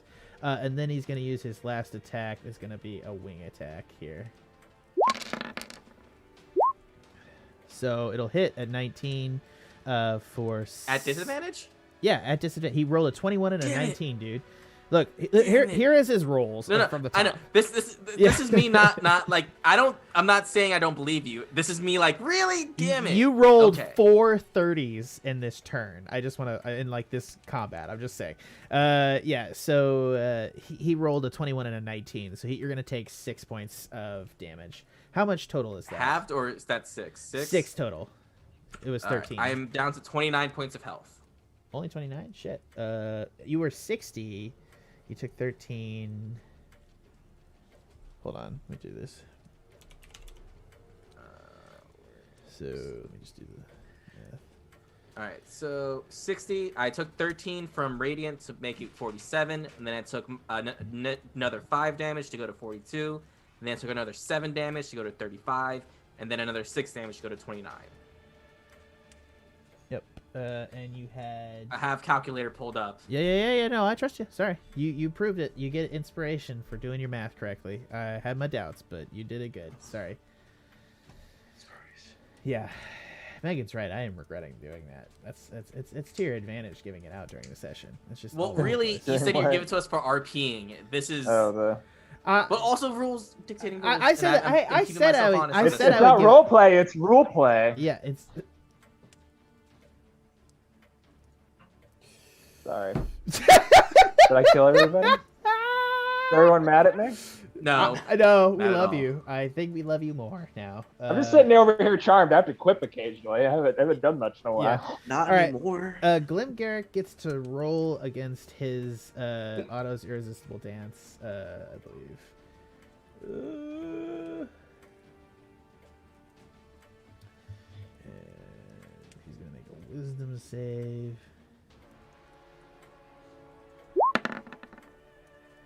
He does not break out of it, but he will get advantage. Oh, no, hold on.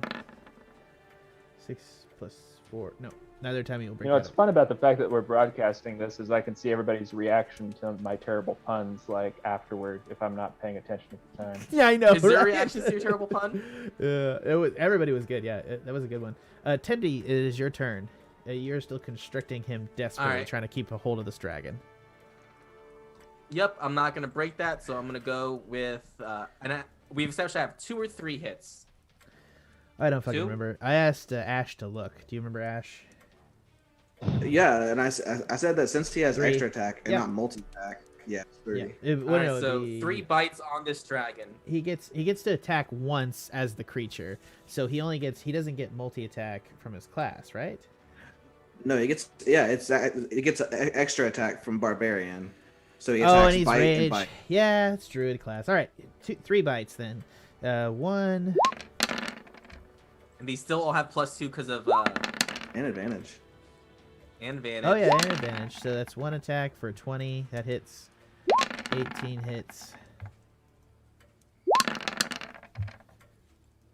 Damn.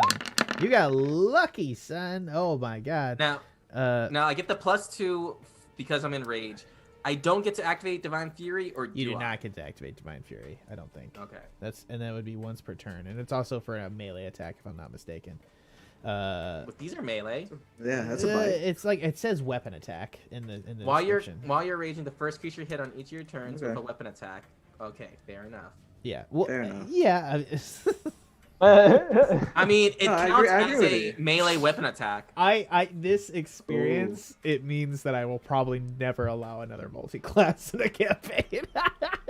I won't, but it is technically a melee weapon attack. No. It's nothing against you, man. You're doing great, actually. I actually want to make this clear. Like, I know that it sounds like I criticize you about this a lot. I'm not actually criticizing you. It is... Some of this is just very, like, up in the air, right? Like, a lot of it's just, like, and I have to, like, a lot of this times you're, like, I'm trying to, like, solve a Rubik's Cube, and you're handing me another Rubik's Cube while I'm doing this, and I'm like, I don't know, man, fuck it. I haven't looked at, like, Druid, and Druid is where I'm weak, too. I'm very weak at Druid and Cleric. Those are my 2 classes that I've never, like, played a full campaign as, and I'm, like, I suck at them. So, it's 3 bite classes at advantage. So, with +2 because of rage, and may or may not have the Divine Fury if you allow that. That's correct. That said, these attacks are not magical. so he will have resistance to them. So you're gonna do 7, 4. Sorry. I'll do the bigger score because it's advantage. So 7, 4, and 8. Are those with the +2 from rage? I will add it shortly. And it'll be so that rage will be +3. Yeah. 22 damage. And you're not giving me Divine Fury, just so I'm aware, so I can say it all next. Because it would be a weapon attack to get Divine Fury. Okay. The dragon is now extremely bloodied. And it is now the Eladrin's turn, who's going to try to run up and wrestle the sword away from Garrick. Make a strength check. And he will fail. So that's turn. Scree, Huzzah! It is finally your turn. Come finish this off. Go. Yes. Yeah. Finish it all. I guess I'll disengage the dragon first. God damn, you guys are deadly.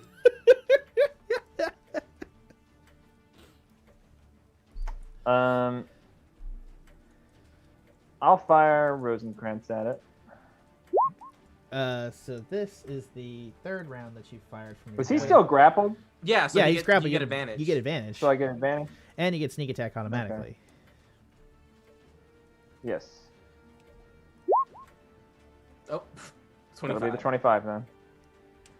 Okay. 25 to hit and potentially 32 damage we're looking at for that one. Yeah, so that's you're gonna do so you're gonna aim up. How you want to do this? Did I kill it? Yeah. It's everything suddenly in widescreen and close-up pan view. As I come out of this haze. Hold on. Just 2 seconds.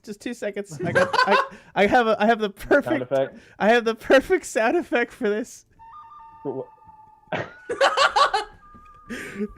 Copyright strike. Yeah, we're probably gonna get a copyright strike. We probably already got struck by this. Anyways, go ahead. So as I exit this tranced haze where all I can focus on is the key, my hand finds its way to my holster. I draw my gun and I point it straight at the sin key and shoot it right out of the dragon's head, precisely so that the bullet just knocks it right out of the head of the dragon, deactivating it.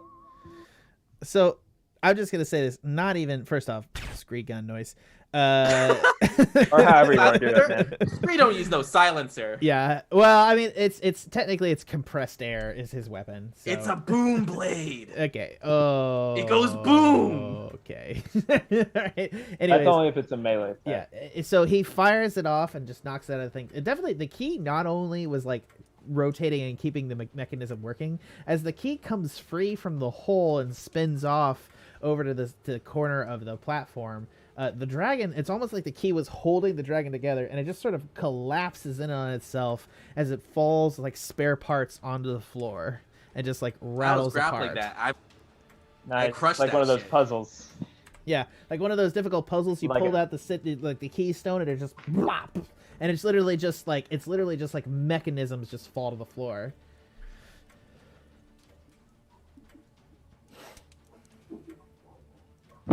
Nice.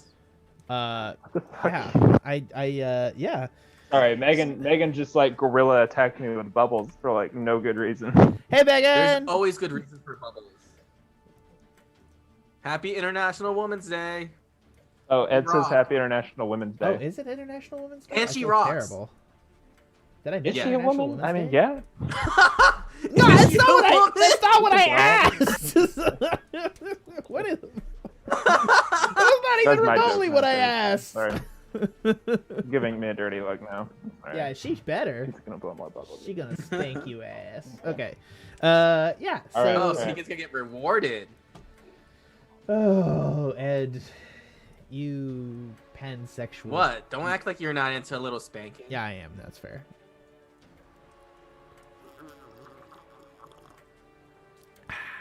All right, combat's over. So we got ticking. And, Is it? yeah, you guys see that Garrick's still alive though. Garrick is currently being held. He's got the sword at the edge of the tree, and he's currently enthralled in an irresistible dance cast by Lord Oberon. And he's just sitting there at the edge with all of his many arms flailing about, and he's just trying to break out of the spell, but he can't seem to because Oberon's spell is very strong. All right, I'm gonna get closer. Gotcha. What are you gonna do? Well, I'm gonna wait. I'm gonna tell everyone else to get over here. Sure. Actually, I'm grab that sin key, though. Yeah, I'm grabbing that sin key before I do anything else. You run over. Maybe not with my actual fingers, though. Mage hand. Yeah, you're able to mage hand it into the bag of holding. You got it. Good call. Did you see my face? And that's just like, yeah, you're I didn't, but like it's a sin key. Yeah. Yeah, I mean it's obviously a very magical. I caught myself. It's okay. Yeah. It's good. I heard you starting to speak, and I was like, just lack of trust all over the place, guys. I'm just saying. As what do you do as you approach Ashe? I slither on over as a boa snake and just like hiss, "Are you gonna kill him?" I'm debating that or torturing him forever. Slither over to the other side of his shoulder. You can ask Oberon for another time loop, maybe. Eternal killing over and over on a loop. That does sound pretty nice. But then you're stuck here, just killing all over and over. No more adventures, no more treasure. That would be nice, but you're right. I have bigger dreams. I'm not gonna let Glim Garrick stop me from achieving them anymore. Scree, can you please get him down? Get him, cut him as many times as you feel necessary, but keep him alive. I guess this was betrayed, wasn't it? Vit. I say cut off all his limbs. All of them. Cut off all his limbs. Do you Organic and mechanical. Vit. Ashe. Hold Jack, up you're Oh shit, Jack, you're muted. Oh, I am? How am I muted? What did you say? You're back. Oh, did I lose for a second? What happened? You're muted for like a hot minute. Oh my god, I have no idea what happened. Okay, well I was live to the stream. It appears to be I'm live to the stream. Anyways, Vat, do you Vit? No. You don't hear me? No, I'm just saying. Not letting him speak. I'm not letting you speak. I'm not gonna listen to any more of your stupid lies. You've done nothing. I never repeat nothing. Megan heard me. Vous, you need to listen, my friend. Remember, before you kill me, you must carry on in my footsteps. Yes? No.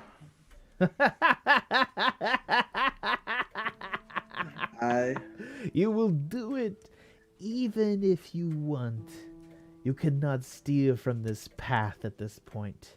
The emptiness I have sown into your being will continue to consume all around you because you are as greedy and malevolent as I have made you in my image. No matter what you do, you will always... Go ahead. Scree, what was that? Can I spare Ashe his father figure's berating by casting hideous laughter on him or something? Yeah, go ahead. Interfere. He might be able to make the save though. He technically has a really good wisdom save, but like I said, he didn't succeed on it. What's the save? My spell save is oh shit. It's a wisdom 13. Wisdom 13. So he has +8 to wisdom. which he fucking fails. It's +8. Hell Like, he rolled 3. yeah. He just starts cackling. Him.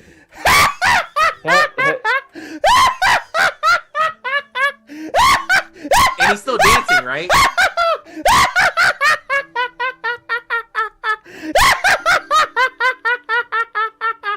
And monologuing and casting the diaphragm made me think that I should. What are you guys gonna do? And he's still dancing while he's laughing maniacally like this. Oh, is he dancing? Yeah, he's dancing. He's under. I've informed that I destroyed the stream's audio, so I apologize. Anyways, it's a hideous laughter. It is hideous laughter. I feel like it's in canon. I'm gonna say to him as he's laughing, very fitting, laughing at your death like you laughed at everything else. I'm going to convert my spell slots, all of them that I've left, into 6th-level spell and disintegrate him. As he's doing the Macarena. Yeah. Yeah. Roll it. Well, he has to roll it. Oh, what's it? What's it? Safe? 18. Oh, for dexterity? Yeah. Oh, his ass is grass. You mean dust? His ass is Ashe. So he He is one and the same. Yeah. Oh no. Hold on. Oh no. Oh no, I made a huge mistake. When the world comes to an end, the world will turn to Ashe. What is that Pokemon 2000 quote? Garrick's laughter dies silently as you blast him in the chest with a green ray of light, and he begins to evaporate in ash like Lust at the end of fucking Full Metal Alchemist. He just slowly fades up, and he just starts to look at you, and he's like, "My greatest gift to the world." And he just like passes his ashy hand over your face as he fades, and you see the ashes float into the sphere, mixing with the petals. And you see you just see all the ashes like float backwards into the body of him and then fade back into a baby before they fade out of existence as he passes through the sphere. Oh wait, if he passes through the sphere, he might be beautiful for him. He might come back in a time loop or something. Time travel is such bullshit. Does all his magical items like drop to the floor, like including the sword? You disintegrated him. But there's some things that can't. Magic be no item pickups. You disintegrated. Yeah, magic items can't be disintegrated. Oh yeah. Okay. Shit, I actually have a lot on him. Okay. I'm gonna say a bag drops to the floor, which you can pick up, and we will deal with that next time.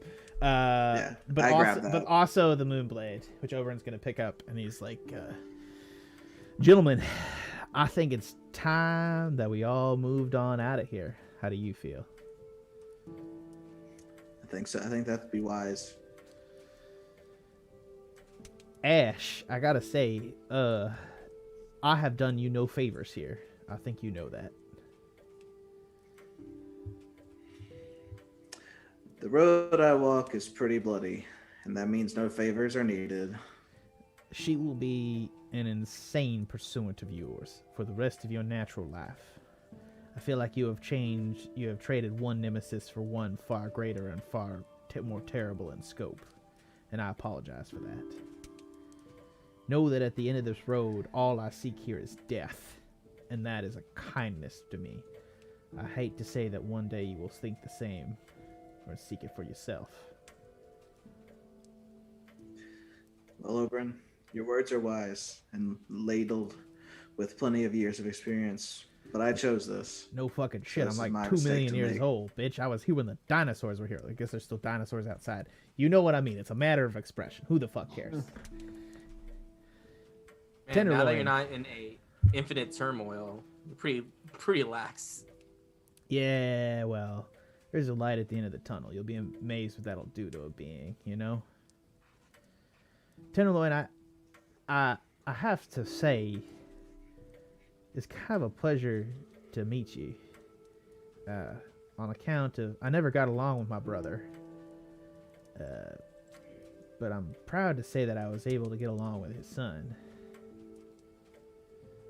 You're a really nice boy. I just wanted to say that. Was Lord Cuckold your brother? Yeah, he was the knight to fall and I was the knight of spring.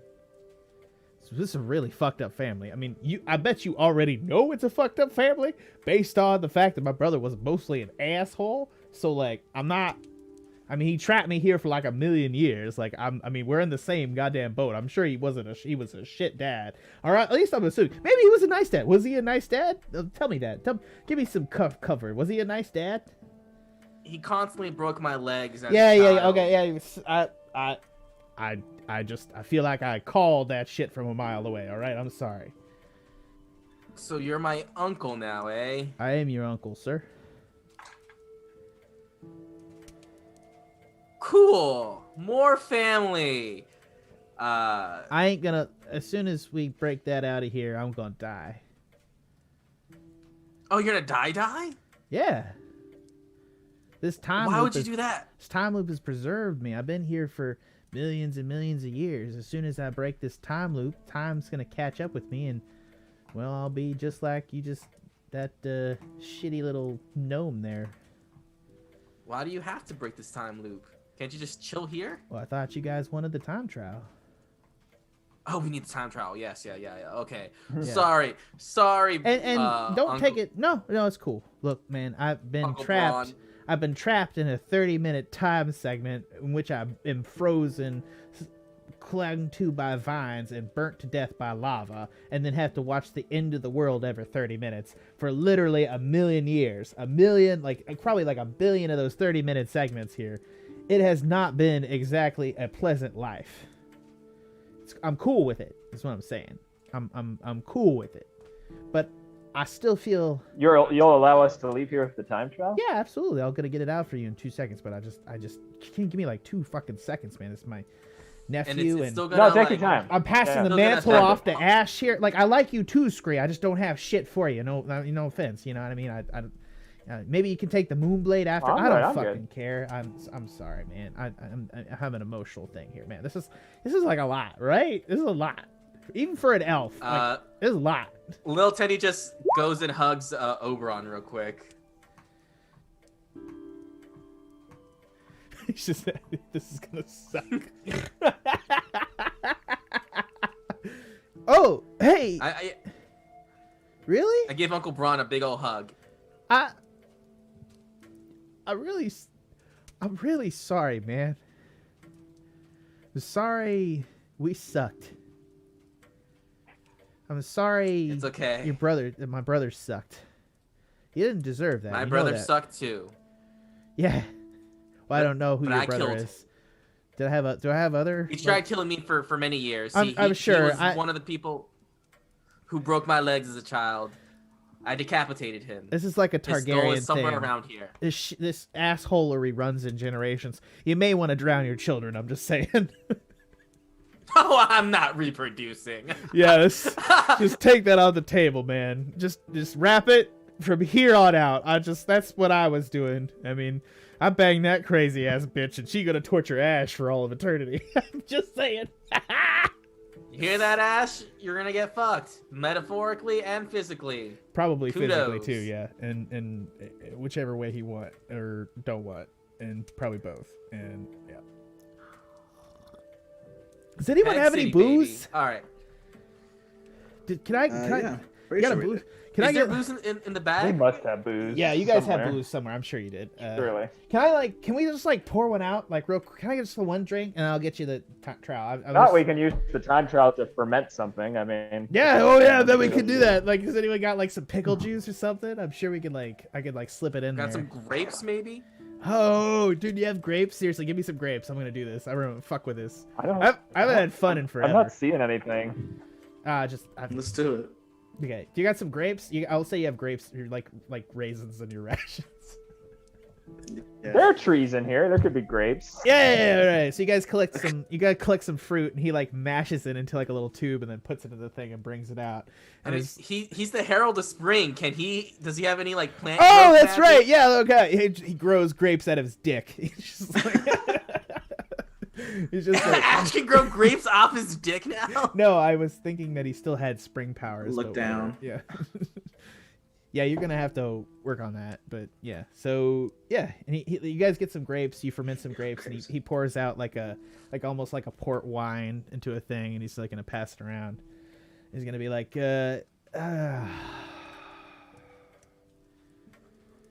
Uncle Braun, is there any way that you could think of to get the time trial out without killing you, with the help of, say, a genie's wish?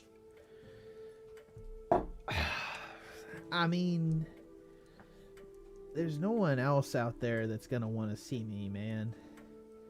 Like, I appreciate you. Are you tired of life? I'm tired. Like, do you want to go back? Man, I have to admit, it's one of those things where you get to the end and you're so happy to finally get there, and then you realize you got a fucking nephew who's like a nice dude, and he came out of, like, no offense, the loins of evil. No offense, bro, but like, you know. I mean, Uncle Braun, I didn't want to spoil it, but I mean, we're only nephew and uncle through marriage. Your brother wasn't my biological dad, hence the cowness of it all. Yeah, I was wondering about that. I was actually like, did he stick it in him? No offense, like, you know, that's just like he was kind of. No, it's cool. My mom totally took giant minotaur cock. That's something I'm dealing with. I bet that tickled his balls. Sorry, I like you more now. Ironically, is that weird? I feel like it's weird that I like you more now that you. No, because I have none of your asshole brothers blood me. No wonder you like me more. God, I mean, I'm about to die anyway. I mean, it's nice you offered a fucking wish for me, mate. But like, you know, we're not technically blood related, but I feel like if you're cool with calling me uncle, I would appreciate that. You know? Yeah, I've had a couple different shitty fathers in my life. One beaverly cool dad that I forgot through sheer traumatic repression. I'll take an uncle. I'll totally take an uncle. Hey, he's gonna put a hand on your shoulder. Your uncle loves you, man. You're a solid ass bro. I hope you know that. And not to be offensive, I love you too. Some reality to face here is that after the time trial gets pulled out of that stump, some bad shit is gonna happen in the world. So just, you know, see what comes and be flexible. Be what I did. Don't do what I did. I was inflexible. I wanted elves to be elves and things to be things, and I just couldn't accept change and everything else, and I just wanted everything to be like it was in the Feywild, and I literally stopped time and elven progression, and we just needed to evolve. And yeah, you look to be evolving pretty goddamn good, if I do say myself, my friend. So yeah, don't be like we were. Oh man, I really don't want the elven race to go to shit. It's not gonna go to shit. Time trial. You're gonna lose a connection to Titania and where you came from. That's probably what's gonna happen. My impression is you gotta evolve. We saw some like goblins and spider women out in you might forest. come into.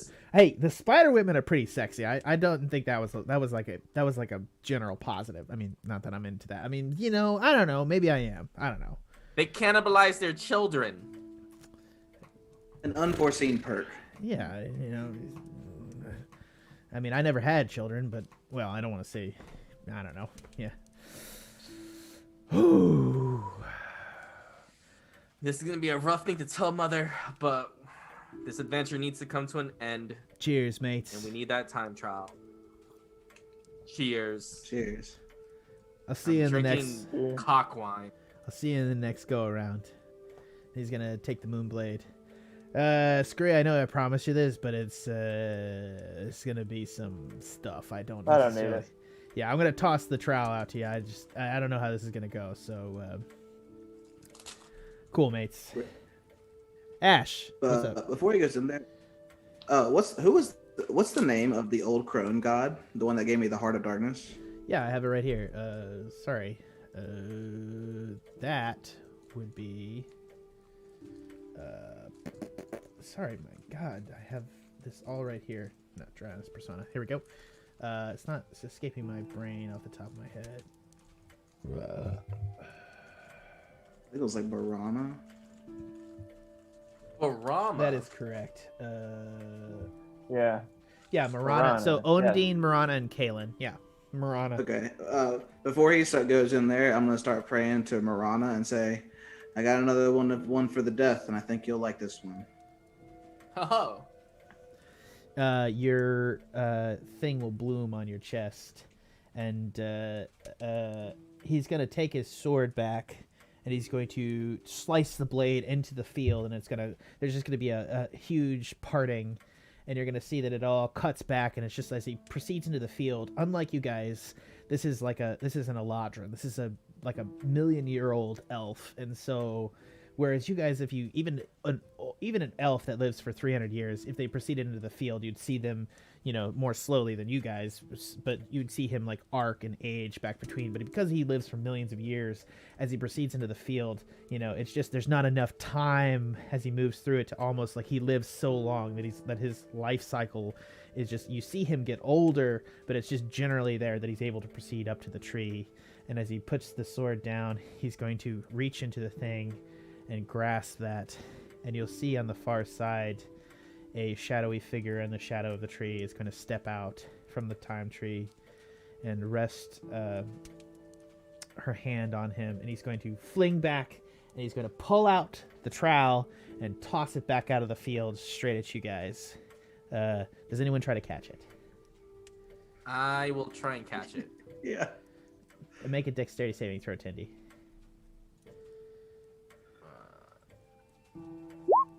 20. You catch it right as it flies out of the field, and you catch it right here, and you see in all of her glory and her maiden form, you see Marana with her cape put two hands out around it and then close it over around Oberyn, and you see Oberyn just continuing just to sit in the field.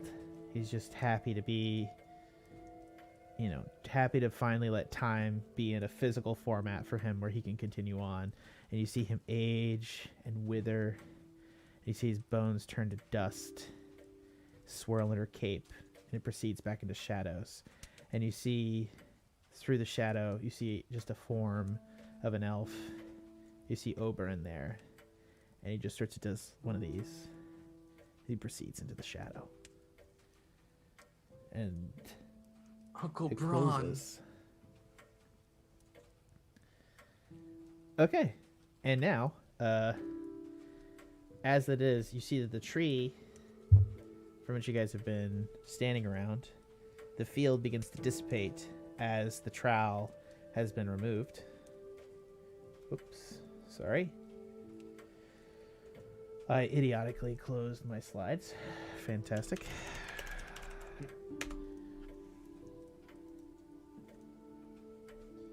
Sorry guys, 1 second. Ruining a beautiful moment. God damn it.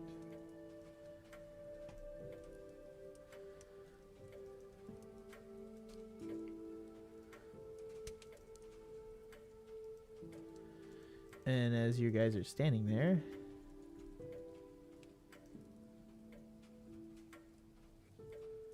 whoops.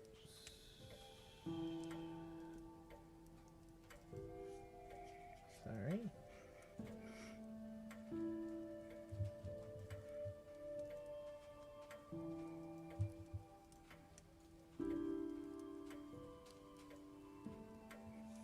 God damn it. There we go. Sorry about that. All right. As you stand there, you see that the tree begins to wither and die, and just a field spreads out from underneath where you guys are in this massive tree.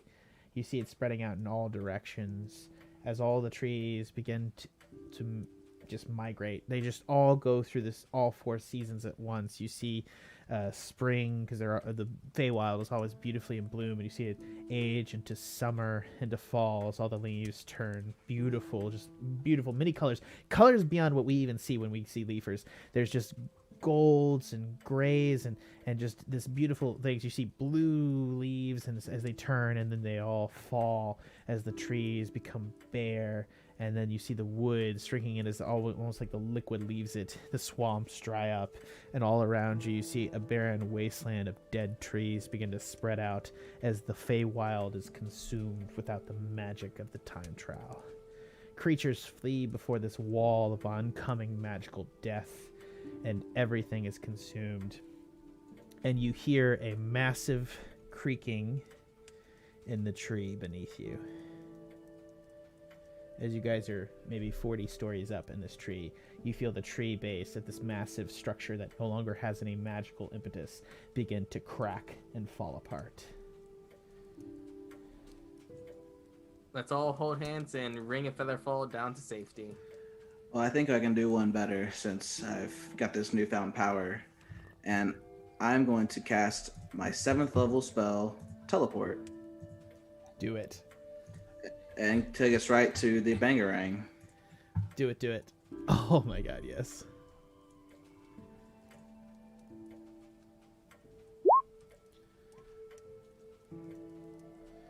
Oh my god, yes.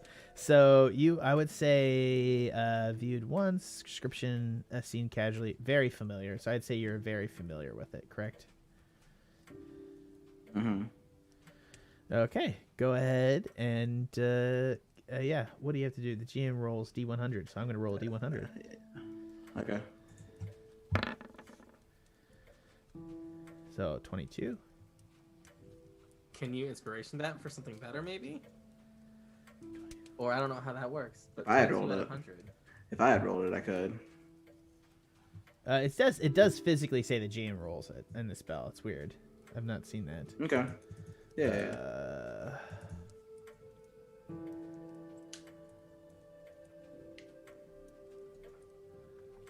I'll let you use inspiration. Go ahead. You want me to roll it one more time? Cool. I will do so. Yeah, you can go ahead. I had trust to you. That's a bad decision. You got a 53 on the second one. Yeah, so hold on one second, gentlemen. It was... You don't trust me, Ashe? Oh, I'm hurt. I'm desperately hurt. Wounded. Did I sound hurt? I don't know. It was sound evil. Now I'm just being evil for the sake of it. Anyways.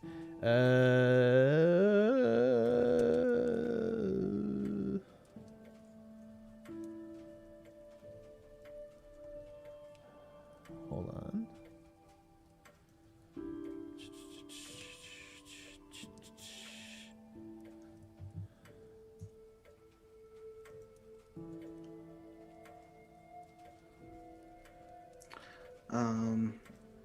If it's very familiar, between 25 and 100 would be on target. Yeah, so I actually think that just below 22 with the 53 in advantage, you're able to magically teleport, and you end up, everybody freaks the fuck out as you explode onto the deck, time trowel in hand, as you guys teleport to the Bangarang. Yeah, and we'll pick up there next week, because congratulations, guys. You just finished Arc 4 of the Pen and Paper Pod out of time. Ed, you always had a better name for this, and I can never think of it. I can't remember it, dude. Like, I have to watch back, because I know you said it one time in the middle of a camp. I know you said it off air, and then you said it later, too, and I cannot fucking remember what you said. It was genius. Also, I'm fucked that Ashe has a teleport spell now. Oh, everybody gains a level, by the way. Ashe, you keep another level, actually. So you gain 2 levels in a session. Hey, I should have swallowed that nut. Why did I not swallow the nut? Well, I'm gonna be honest. Ashe may end up not wanting to have swallowed the nut. So, if I'm gonna give you have an all if I'm gonna abusive girlfriend now, so. Reminds me of my early 20s. Yeah.